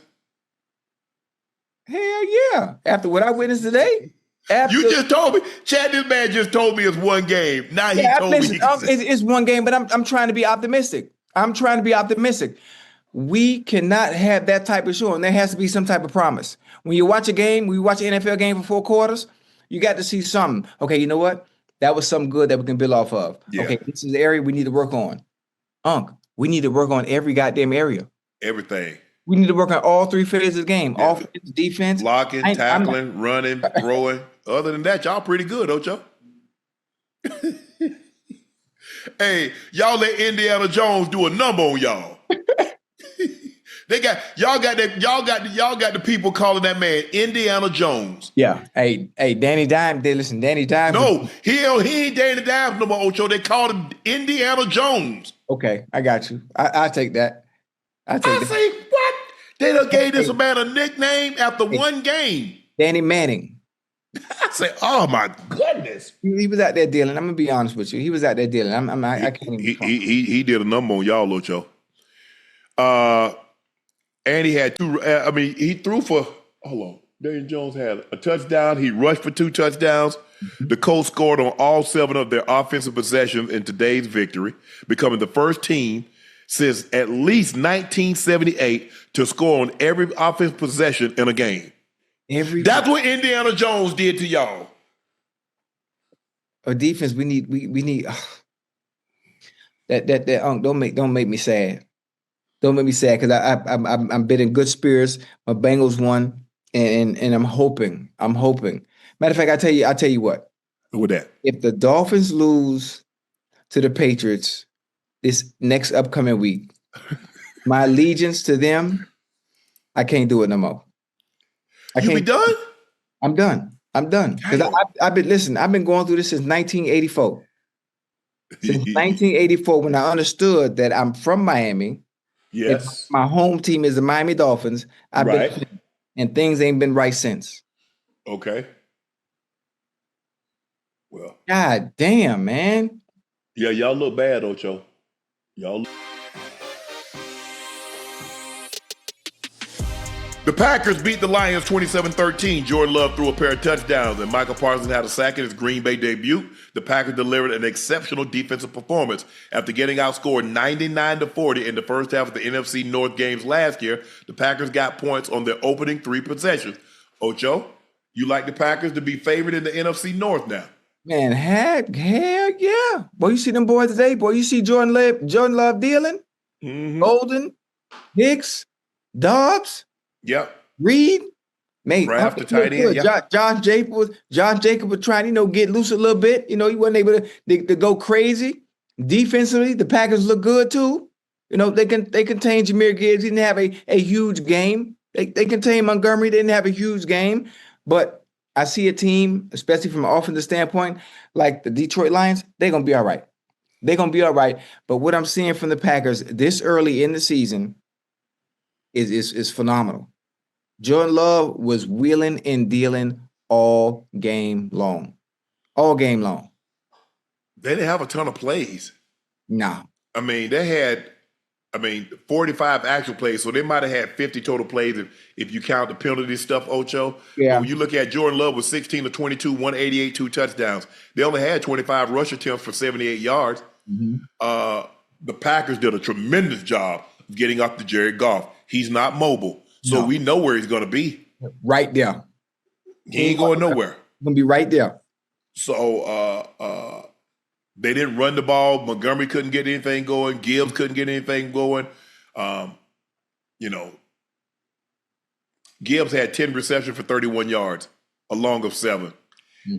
That's not what you use. You need Amon-Ra. You need Jameson. You need J-Mo. They're there.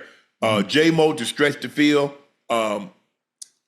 Amon-Ra to keep the chains moving. Yeah. And then we'll screen past you. We'll swing it to one of the backs out of the backfield. Laporta, they needed to get more out of him, but they did. Hey, Green Bay was swarming today. They got after him. They got after him today. Right. Rashawn Gary, we had him on the show, Ocho. He said, I'm having a big year. Hey, he got somebody that he's going to send the double at him. So he's going to get a lot of one-on-one. Yeah, absolutely.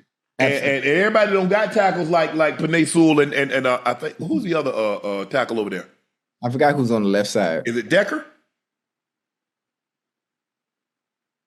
The starting left tackle for Detroit. Is it Taylor? Is it Taylor Decker? Yeah, everybody don't got tackles like that. No. Mm-mm. And then you got those guys. You got they can bring pressure from a lot of different areas. Van Ness, Wyatt. It look good. And you know what? You talk about all the things that we used to see in Detroit doing. The Detroit offense is so explosive because they're able to establish the run. They're able to establish run, but not being able to establish the run today and get those chunk plays, 6, 7 yards here, having them forcing Detroit to maybe have to, forcing the Packers to maybe have to drop a safety down in the box. Yeah. For a little help. So it eliminates everything else you want to do on the back end because you can't get nothing going on the front end. Yeah. You need to establish the run, Ocho, for the simple fact I don't have a mobile quarterback. Right. Bingo. If I don't have a mobile quarterback, if the play break down, see, here's the thing. A lot of these quarterbacks, you need now moving forward, what you're starting to see, you need guys at the quarterback position that can get off script. So if I call something, even if I don't call the perfect play, he can get me out of that play with his legs. Yeah. He can get me out of there and buy me time. Because a lot of times, can a guy get off sheet?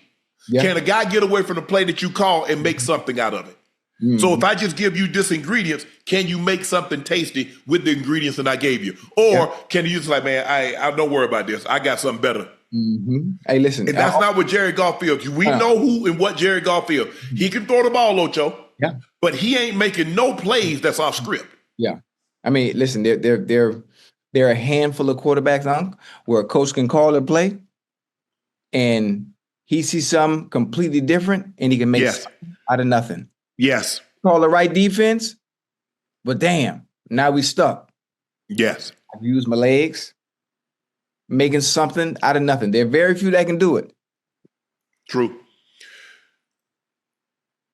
Detroit's offense failed to score a touchdown through 3 quarters, which hadn't happened since 2023, week 7 at Baltimore. And that was my concern, Ocho. Okay, you got the same guys, but they're not Ben Johnson. The guy that's calling plays now, he didn't go audition for a head coaching job. Right. He's never been a head coach before. Mm-hmm. He's never been an offensive coordinator before. Right. So you're asking someone, you put someone in a position, and I'm not saying that he can't be good or he won't be good in the future, but I'm saying you got to have some growing pains. Mm-hmm. I mean, I've never seen a kid be able to just all of a sudden go from crawling to walking without falling and busting his butt or her butt or hitting his head on. That's just a part of walking. Right. So a part of calling plays when you've never done it is to go through trial and error, to go through growing pains. And they're going to have some of these in Detroit, Ocho. They are. You lost your DC and your OC. It's going to be some growing pains. Yeah. It's going to be some growing pains. And do I think they'll figure it out? Yeah, I do. I think they'll figure it out. But it's not going to be as smooth and as seamless as it has been the last couple of years. That's for sure. Right. But I thought Green Bay defensively. That's what. Look, I agree with you, Ocho. They can run the football. They got receivers that I don't look at any of these guys like, oh man, I ain't looking at none of these guys like I look at a Chase, like I look at a Jetta. Right. Well, they can hurt you. They can, and there is one. If he's all that he's been advertised to be, in Matthew Golden, he's supposed to be similar to that, which is why they got him in the first round. Right. He's a 4-2 guy. We weren't able to see that 4-2 today. He did make some plays, but I'm excited to see what they do with him going forward. And Jaden Reed, nice. Dubs, all nice.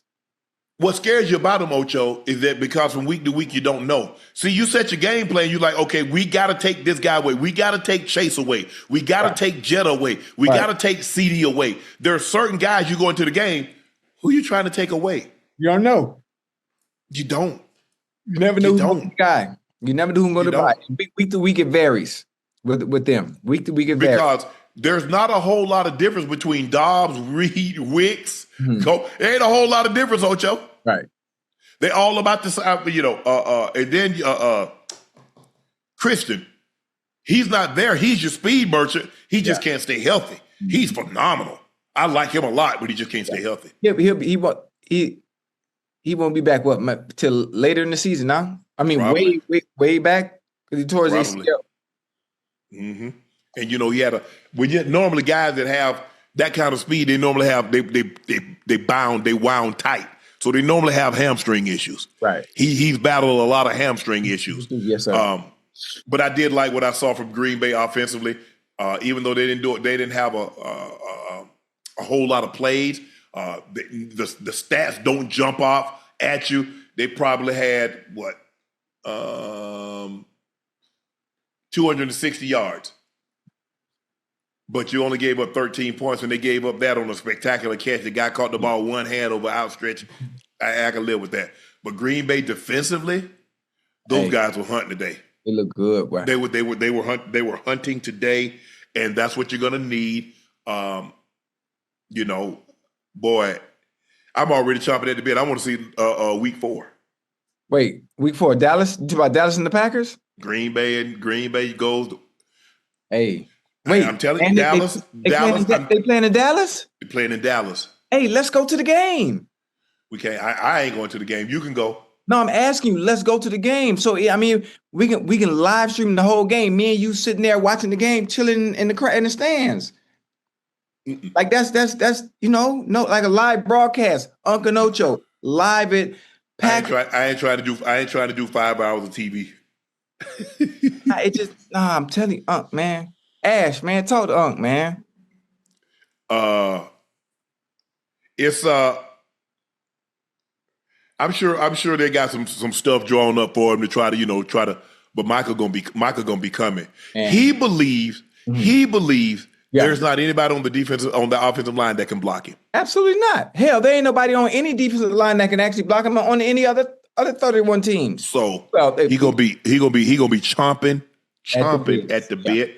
I'm excited to see that game. But they look good today. Not just Micah, but the Packers defense. Defense in general. Quay Walker, Wyatt, Rashawn Gary, all those guys looked extremely well. They were getting after. And it's easy to get. Look, when you become one-dimensional, that's why everybody wants to try to establish some resemblance of a run game. Yeah. Once you become one-dimensional, and those guys like, okay, we're going to play the run on the way to the quarterback. It's a wrap.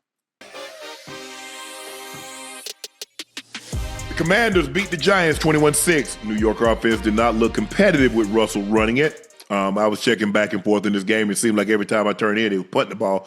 Russ was pressured on 16 of his 45 dropbacks, 35%, and handled that pressure quite poorly. He was 2 of 12 for 26 yards, sacked twice when pressured. New York managed his 231 yards of total offense, averaged 3.2 yards per rush, stumbled twice into the red zone. When asked if he would consider starting Dart next week, Daboll said, "We're going to get home and look at our game." When asked if Wilson would start against the Cowboys, Daboll was equally non-committal. We're talking about after every game. I've got confidence in Russ. We'll go back, evaluate the tape. This game isn't on Russell Wilson. It's not a Russell Wilson. Let's make that clear. I have confidence in Russ. We have to do a better job all the way around. Mm-hmm. Now, it was reported that, and like I said, maybe I didn't stay long enough to see Dart get any snaps. Did he get any snaps in this game? Ocho, did you watch it? I was stumped. I had all the games on at one time at the sports book, so I'm not sure at what point where Jackson Dart might have come in. When I was watching Russell Wilson. Most of the time he was running. He didn't come in. Okay. There were reports that he was supposed to have a package. They would have a package or two for Jackson Dart. But Russell Wilson was 17 of 37, 168, sacked twice, under 26 quarterback rating. Right. They had 74 rush yards on 23 rush attempts. Mm-hmm. Go ahead, Ocho. No, I was going to say that goddamn defensive line, but they had Russ running for his life. Every time he got back to even throw a ball, the passing lanes was gone because everybody in his face. Mm-hmm. Everybody was in his face most of the time, most of the game. Every time I looked up, I look at the TV to the left. I'm like, well, goddamn, Russ, every time I look up, you getting hit. You getting sacked. You running for your life. Mm-hmm. So there's certain things you can't put on the quarterback, regardless of who you put in there. Jackson Dart had to deal with that. But what I saw today, man, I don't think anything would have been any different because he would have been running for his life. True. Washington ran the football extremely well today. 32 rush attempts, 220 yards. Obviously, sometimes, when you played, obviously, when I played, when Carson would get plays, when plays would come in, one play, but he has the freedom to be able to change the play based on what he sees. Right. Whether it's a run play, if it's toss right, but we can go dive left based on the defense, based on adjustments, based on what I see with my own eyes. Yeah, I have the experience. I wonder if Russell has that freedom to do so. Or if a play comes in, he actually has to stick exactly with what it's called, because based on the play calling from what I saw today, it's like it's hindering Russ from being able to do some of the things that he does well. Well, I'm not so sure he had that ability. He probably hadn't had that. I don't know if he ever had it in Seattle, maybe later in Seattle. He definitely didn't have it with Sean Payton. Oh no! And I'm not so sure he had it last year with Arthur Smith. No. So the likelihood of him coming in there and having that kind of control now, Ocho, doesn't seem likely. But hey, they just need to play better. We're not going to put all this on Russ. No. Although he was less than 50% completion percentage, and then. Neighbors, it seemed like I don't know what that was about. What did Neighbors and Daboll was trying to get him to go back in the game? He was talking to him, trying to get, but Neighbors seemed like he was like, man, I'm done with this. Yeah, He frustrated. Listen, players like that, I said this with A.J. Brown too, when the Eagles played, having to wait all the way to the third quarter, 9 minutes in the third quarter to even touch the ball.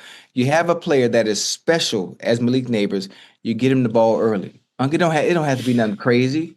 throw him a little smoke route, throw him a screen route, give him a reverse. Let him feel like he's involved in the game instead of out there getting all that goddamn cardio. Get it to him early, Yeah, and you will have him late. all game. That's what you should do. Yeah, What you should do and what they actually do is not always the case. But you're absolutely right. You're absolutely right, Ocho. Is that when you're dealing with these number one receivers, you got to give them something early in the first quarter.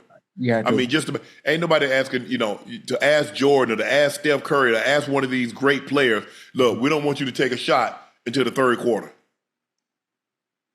No, just you do everything, just run around out here, Steph. You just run around off these picks and do all this stuff, and we're gonna run, all that we're gonna do, but don't take no shot to the third quarter. As a matter of fact, we ain't gonna let you take no shot to the fourth quarter and see how that work out. But y'all want these receivers to get out there and run, and it's like just run, and they don't get no action, don't get the ball thrown no way, and then they come fourth quarter, hey, here we come. Come to do what? Yeah, mentally united. No, you're not. It's hard. It's a struggle. It's a struggle. So we'll see what happens. They got the Cowboys. The Cowboys like, hey, we let one slip away last week. We ain't about to let one slip away this week. Cowboys might drop. I know it's a division game, Ocho. Yeah. Cowboys might try to drop 50 on the Giants. 50? Mm-hmm. Damn.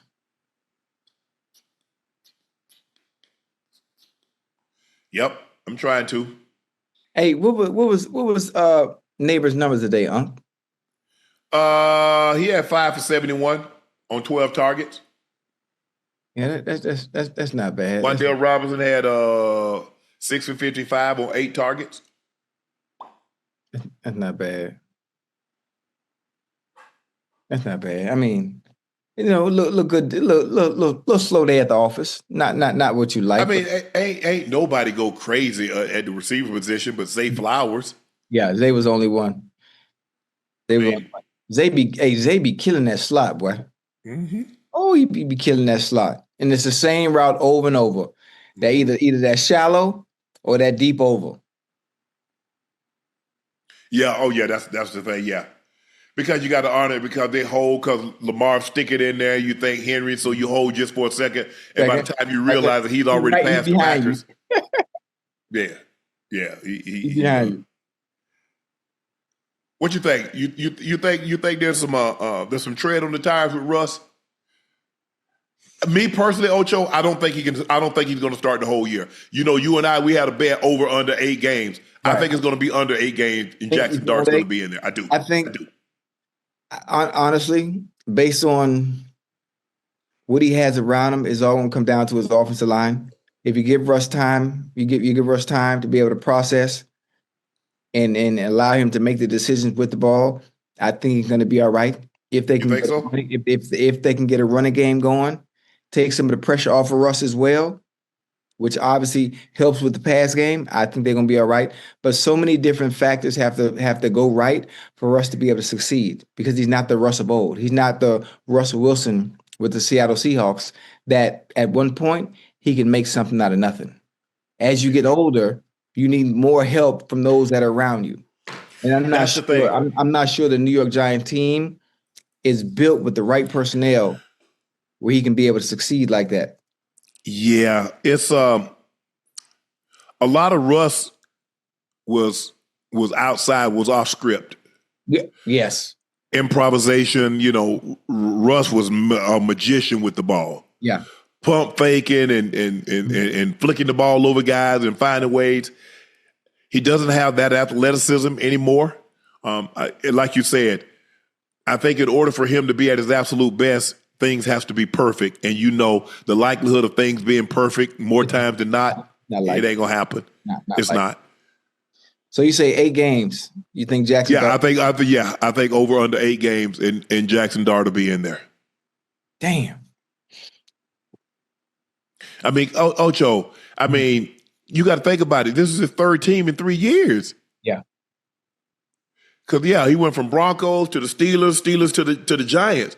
Man, Ocho, because you know when you start bouncing around like that, Ocho, when you start bouncing around like that, you know how they see you. On the back end, yeah, on the back end, that's what normally happens. But obviously, he's on 1-year deals. When he's with the Steelers, when he came in, obviously he was injured. Justin Fields took over, did really well. Well, hell, when Russell Wilson did get the opportunity to get back in there after coming back from injury, he went on a 5, 6, 7 game. They won like 7, yeah. Yeah, 7 in a row, and then obviously the bottom fell out after that. But damn, I don't know. And plus the thing is, Ocho, they about to know his job's on the line. Oh, that's right. Well, how that's gonna look, Ocho? I draft a guy that I don't get to coach. Hold on. So if I don't play Jackson Dart, there's a great chance I'm never gonna coach him. Well, hell, if you do play Jackson Dart and things don't go well, hell, you still ain't gonna be able to coach him. But I got a year. I drafted him. I mean, that's like you building a house and get a divorce and the wife living in it. You ain't even get to live in the house, Ocho. So I just think the thing is that they're gonna turn the dart sooner than later. Yeah. Cause probably 4 or 5 games, Ocho, you'll know. You look at your division, you'll see what Philly, you'll see what Washington, you'll see what Dallas is. Yeah. You look around the league like, oh man, we out of this. Mm-hmm. We might as well go ahead and start building towards the future. Right. At some point in time, Ocho, I got to start hoarding a bottle of water and canned tuna. Mm-hmm. Doomsday is here. I know. I don't want the fans out there in New York to overreact. It is week 1. I think we being a little too we jumping the gun a little too much. It's week 1. Who the Giants got next, huh? Cowboys. Oh shit. Ocho, you do realize they took this man number 1. They took Jackson Dart number 1, right? Yeah. What they take him number 1 for? To start. And you got a what people would consider Russ now is a journeyman quarterback. Journeyman? Yes, sir. Yeah. Obviously, and you know what? With that journeyman, we talk about a Super Bowl winning journeyman who has good experience, who has good success in NFL. Joe Flacco won a Super Bowl and was Super Bowl MVP. Exactly. How do people look at him? What is he? Journeyman. Okay. But again, Russell Wilson is starting for a reason. What better person for Jackson Dart to sit behind and learn the game from than someone that's already accomplished what he has? I could be wrong, or you can throw caution to win and throw Jackson Dart out there to the Sharks. And what normally happens to young quarterbacks when you throw them out there to the Sharks and they don't play well and they start losing confidence? All right. Well, if the guys, I mean, it's tough because and that's why I think it's going to be. I don't think it'll be in the next couple of weeks, but I think by week 6, week 7, you kind of know, right? And we just got to move forward. And once we make this decision, Ocho, and ain't no turning back now. Ain't no turning back. Once you do that, ain't no turning back. But that's why I say it wouldn't happen that soon. It wouldn't happen that soon because once they do make that decision, Jackson Dart is the quarterback for the foreseeable future, unless things just completely don't pan out, similar to that of Daniel Jones. Ocho, you ever been on a road trip? Like, look here. Okay, now I'm gonna drive, and once I drive, I ain't stopping. Right. So once we gas up, get everything you need. Get water. Get your goodies. Whatever. Use the bathroom. All that. Yeah. I'm with you. Cause I ain't stopping.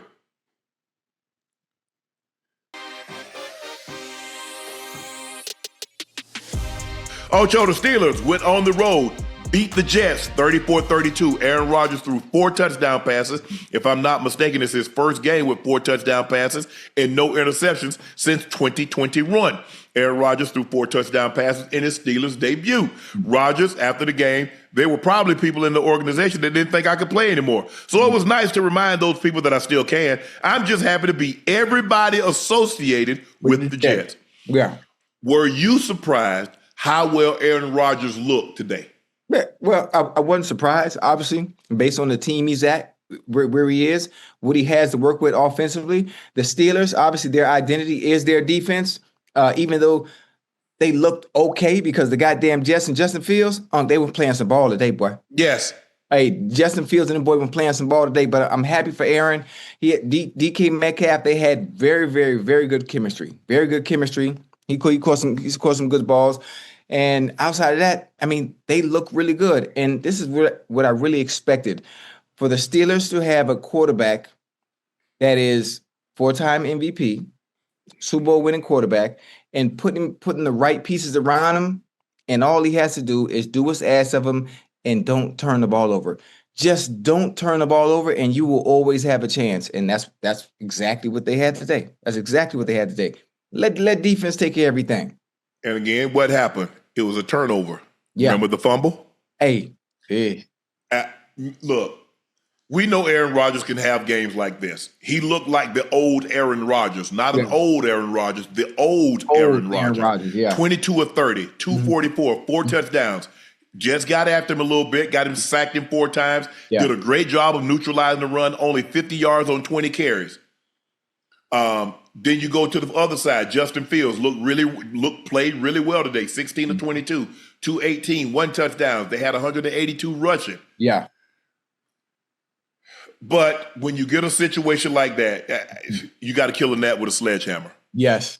You can't leave a team with these type quarterbacks. You can't let them hang around, Ocho. They'll find a way to beat you. Every time. You can't, when you get a team down, and they got a great quarterback on that side of the football, Rodgers can still beat you. Josh Allen can beat you. Mahomes, these guys, they can beat you. You better put them away when you get a chance. But the funny thing, because if you leave them hanging around, Ocho, okay. Right. But the funny thing about it, when teams get in a situation where you can kill an ant with a sledgehammer, everything gets conservative. Right. The play calling gets conservative because now I don't want to be responsible for the loss. As opposed to, let's keep our foot on the pedal and just kill him right away. But no, every time, every single time, which is why I tweeted what I tweeted tonight while the Ravens and Bills were playing. Every time, listen, it looks like a blowout, but for some reason, in every football game, the play calling, mistakes, they get conservative, things happen, fumbles, interception, and for some reason, the game always ends closer than what it should be. You turn the ball over, you give the Packers a short field, and the next thing you know, the game is boom, boom, boom. Yeah. Give Jalen Ramsey credit. You can't go low to Jalen now. You can't take out the lead blocker by taking out his knees. They won't allow you to do that on the defense side of football. You used to could, but you can't do that anymore. But he says, okay, don't worry about it. I'll make up for it. He did. I'll make up for it. He dropped the hammer on Garrett Wilson. I think the thing is, you gotta know that guy's over there, Ocho. Yeah. Because what are they trying not to do, Ocho? Let you out of bounds. So if they're not gonna let you out of bounds, what does that mean? Somebody's close to the sidelines. The sidelines and keeping everything inside. And so now, Ram see him.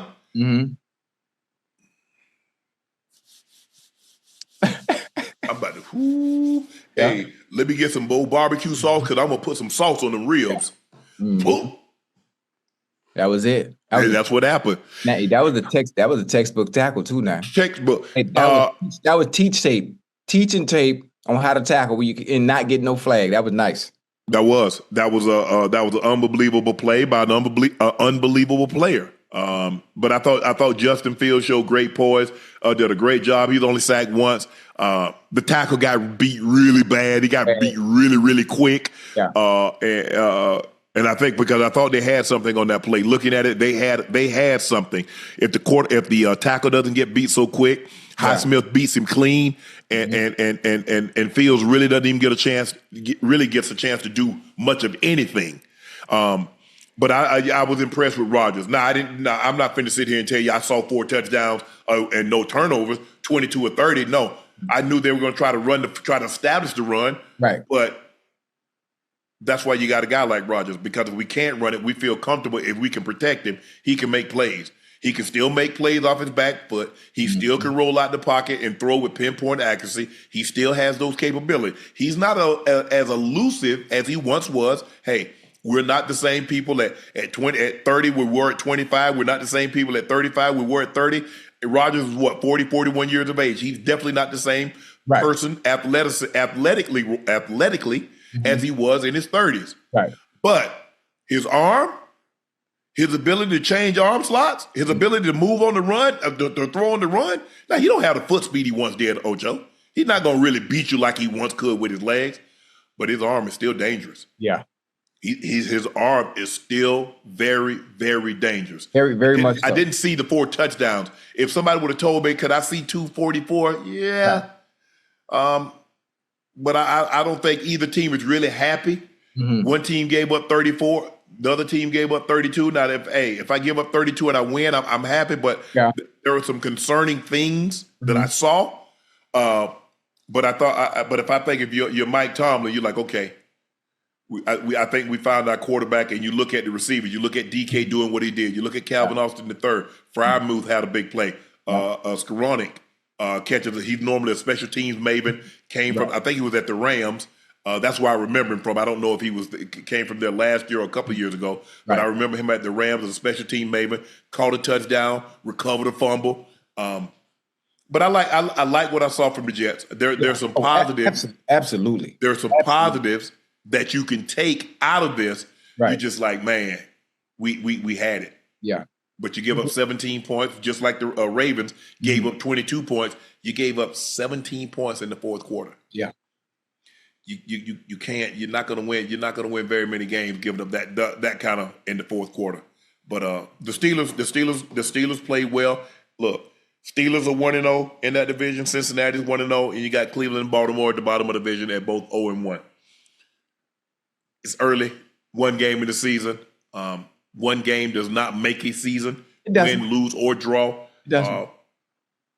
But I definitely like teaching after a win than I do a loss. Yes, sir. Now, I might have your undivided attention more so after a loss than a win, but I like teaching after a win. So, Steelers, what you thinking? How many wins? 10, 11? Steelers? 12, yeah. Ooh, that's a good one. Just off the quarterback alone, if he can be consistent and not turn the ball over and show us vintage signs of old Aaron Rodgers, old Green Bay Packers Aaron Rodgers, they could win more than that, huh? Especially if the defense carries him, because the defense is our identity now. The defense is their identity. I got them winning more than 10. Okay. More than 10 easily. No, I'm saying if it all comes down on your quarterback. If you look at the league, you look at the landscape of the league, of the team that are always successful year in and year out, what's the common denominator on what each one of those teams have? They have a competent quarterback that puts them in the best situations to win week in and week out. And that's something that the Steelers have now, which is why Mike Tomlin had no problem going to get Aaron Rodgers. We don't need you to be Aaron Rodgers down there in goddamn Green Bay. We don't need that. If we can get flashes of brilliance every so often, and you do what we ask of you, and don't turn the ball over, we can hand it off from time to time to take some of the pressure off of you. DK make the plays. Calvin Austin III, you make your plays. Frymouth, how you say his last name? Frymouth. Yeah, Frymouth, make your plays. We're going to be fine. Let the defense do all the heavy lifting. Yeah. I mean, I like what I saw with DK. They did a great job of getting the ball in his hands. He dropped one early, and then he came back and made 2 spectacular plays, turned on the afterburners like they got out down the sideline.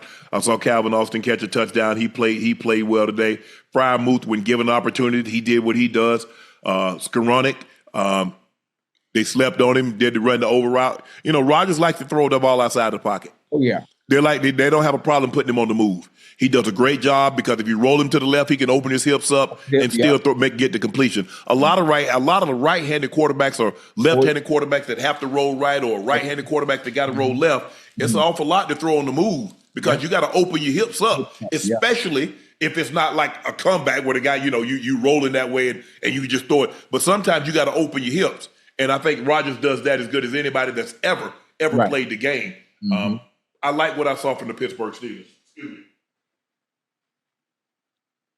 I like what I saw from the Steelers. I like Justin Fields. I like what I saw today. I can if I'm AG, I'm going to say, son, hey, I know you're disappointed that we didn't win, but there's no question in my mind. You showed a lot of improvement. You showed a lot of growth today. We can win a lot. With you playing like you played today, son, we can win a lot of football games. Absolutely. We can win a lot of football games. So Steelers go to 1-0. Jets fall to 0-1, 34-32. You know Rodgers had something to prove. You know, hey, you didn't want me. You didn't think I could play. Say, I want to beat everybody that's associated. You know, he gave it a little bit. He's like, hey, y'all got something for me walking off the field today? I think he was walking next to Cam Hayward. He's like, y'all got something for me? Y'all look,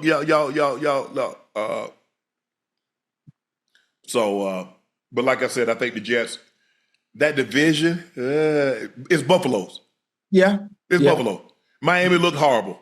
On both sides of the ball, Ocho. Don't do that. Don't do that. Don't do that. Ocho, they look horrible. Don't do that. Don't do that. Don't do that. No, they did that. I didn't do nothing. Mm-hmm. I didn't. Man, Minnesota. I'm speechless, Ocho. Because Minnesota was just going around like, how long Justin Jefferson before he threw his helmet up in the stands? Because they not target him. JJ threw a horrible pick. Horrible pick six. That deep out. If you late and inside, he got a reservation for 6 in the end zone. And the next thing you know, Minnesota has seized control of this ball game. I'm almost certain the Chicago Bears spent $94 million, on offensive linemen. Yeah. They got a new center. They got a new left guard. They got a new right tackle. Ocho, I couldn't tell. No. Caleb Williams was running for his life. If Caleb Williams was Jared Goff, he sacked 10 times tonight. Easily. He's running for his life. And I was like, hold on.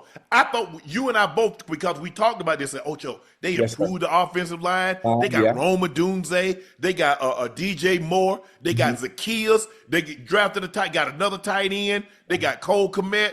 Defense seemed to be flying around. And they got Ben Johnson calling plays. DA is Dennis Allen is the new DC. I said, I like Chicago. Revamped the offensive line. Ocho, the offensive line looked the same, if not worse than what it did last year. Give Minnesota credit. I have to give J.J. McCarthy a lot of credit. He theoretically, he's not a rookie, but last year he got hurt in his rookie season. But this is like his rookie season. To throw a pick six on the road and not get down, Ocho, and to come back and throw 2 touchdowns and to win this game in your first start, give J.J. McCarthy some credit. Yeah, absolutely. Listen, watching this game, Unc, I really thought I thought at some point, I thought the Bears were going to run away with this one. I did too.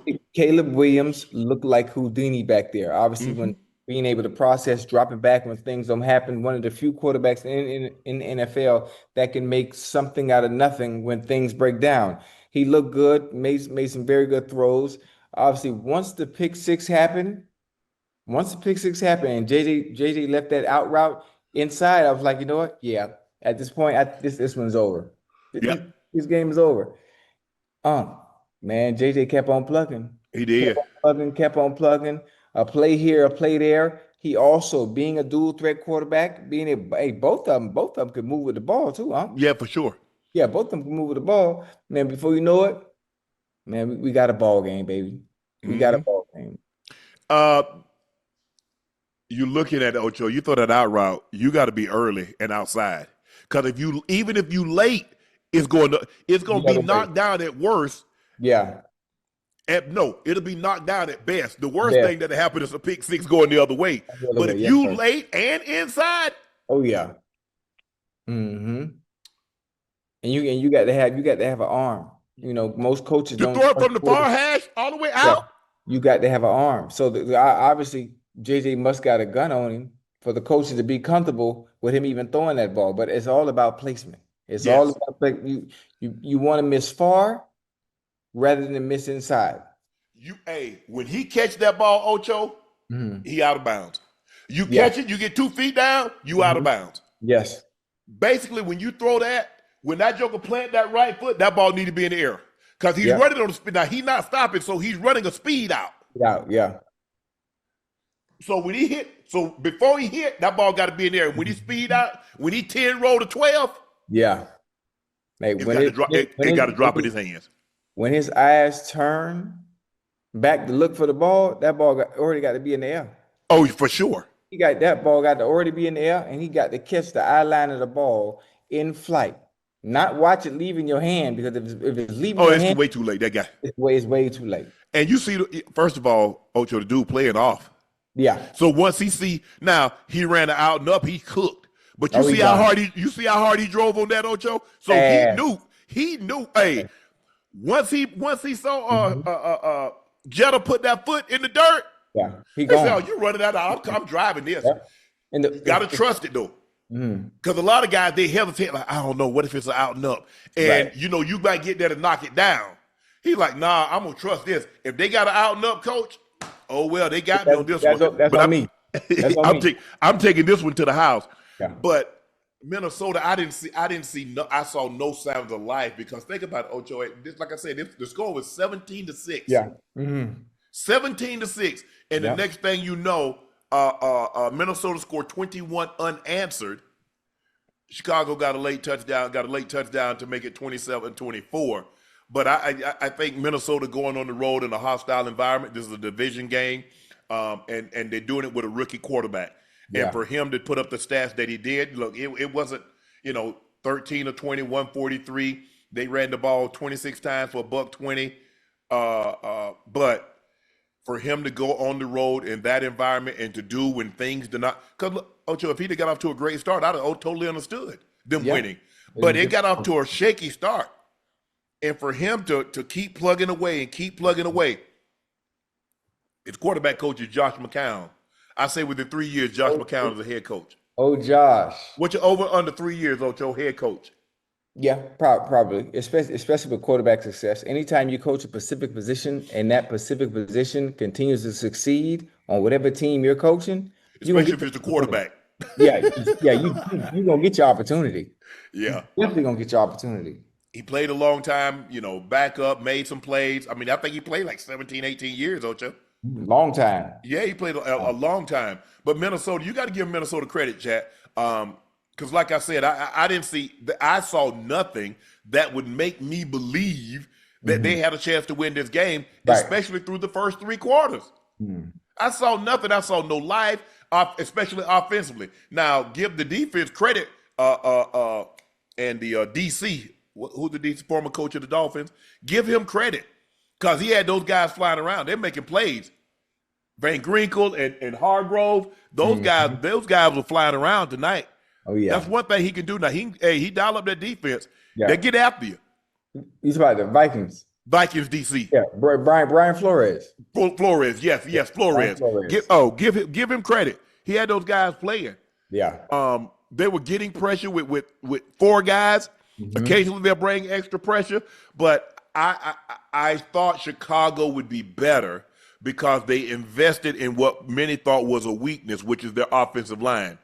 Tooney is a Pro Bowl player. They got Jackson from the Rams. I forget where the center came from, but they got it. And I'm like, damn, are y'all sure? Yeah. Did y'all forget how to block? Did y'all forget how to pass set? Did you get how to run block?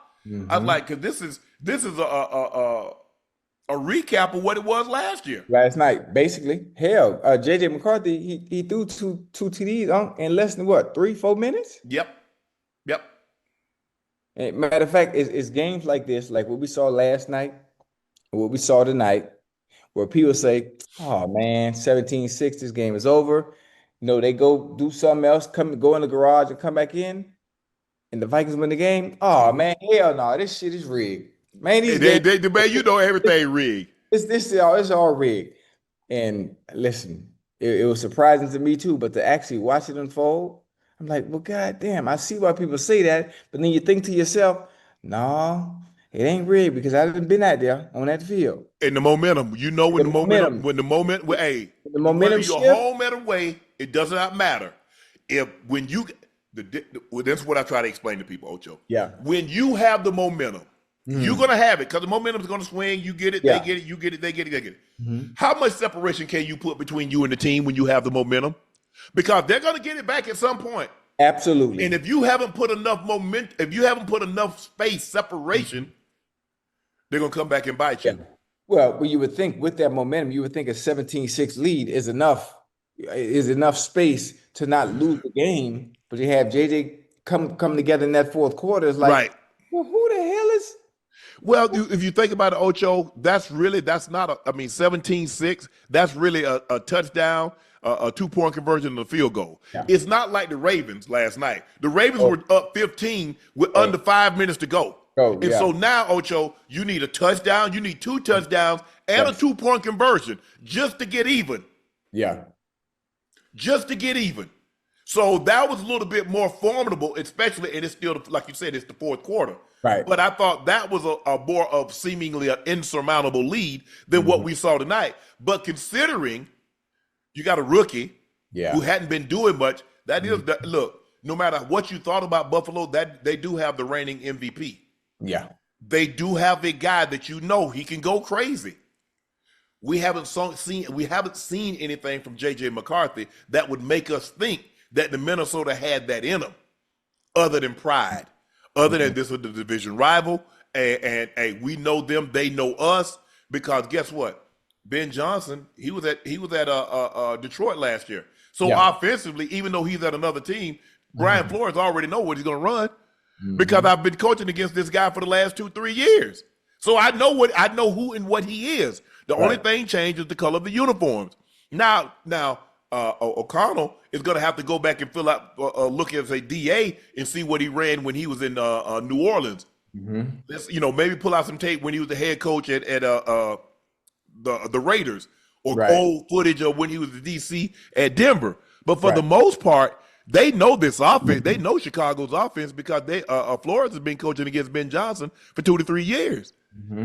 But I was very disappointed in what I saw from Chicago, Ocho. Offensively. You think so? Yeah. You got 2 number one. Okay, you got Rome Odunze, number 1 pick. You got DJ Moore. You got Cole Kmet. You got Zacchaeus. You got Loveland. And you got the number 1 pick in the draft. And you rebuilt your offensive line. You spent $94 million. 55 of it goes this year towards that offensive line. And the offensive line doesn't look any better. Yeah. You all right. You had Chicago. You said Chicago was your surprise team. I did. You did. I mean, so you should be surprised also. They look like this. To me, I'm throwing caution to the wind simply because it's week 1. That's all. And I've done that. You notice when it comes to the week 1 games. Yes. I haven't been too crazy. The way the Dolphins look, the chance of them actually looking that bad again in back-to-back weeks is slim to none. It's the NFL. So because it's week 1, I've given almost every team some grace. Now we get down the road, Unc, and we in week 3 and we in week 3 or week 4. And stuff is looking like what we saw tonight, allowing teams to come back from, being down in the deficit like that, and they come back and win in the fourth quarter. What happened the other night with Baltimore, with the Bills scoring 16 points in a 4-minute span in an NFL game in 1 quarter? They scored 20. They scored 22 points in the fourth quarter. They scored 28 in the second half. Yeah. Hey, we talk about in real life, not a video game. Real life. Yeah. Josh had like 240 something passing yards, if I'm not mistaken, in the fourth quarter alone. Yeah. It was crazy. But again, week 1, I'm gonna give the Bears really some grace. Watching Caleb Williams made some good throws, had to run for his life. He had to be Houdini. Yeah, man. Oh my goodness, Joe. And I don't know. Joe Tooney would be the captain, left guard. He would be the leader of that offensive line. Right? And I think Jonah Jackson they got from the Rams. I think Dalman. I'm not sure. I just glanced at his name when he was on the back because it was you could see it, and the next thing you know it was sideways. I couldn't see it because he was chasing somebody that was going by him. But this is not. No. This is not what Ben Johnson envisioned. No. Like you said, it is the first game, but I just thought I would see more, I would see better from what I saw from the Chicago Bears. But give Minnesota credit; they go on the road basically with a rookie quarterback, and they get a very hard-fought division win. So they're tied with Green Bay at 1-0 atop the division, and the Bears and the Lions are 0-1. They're at the bottom of the division. Oh.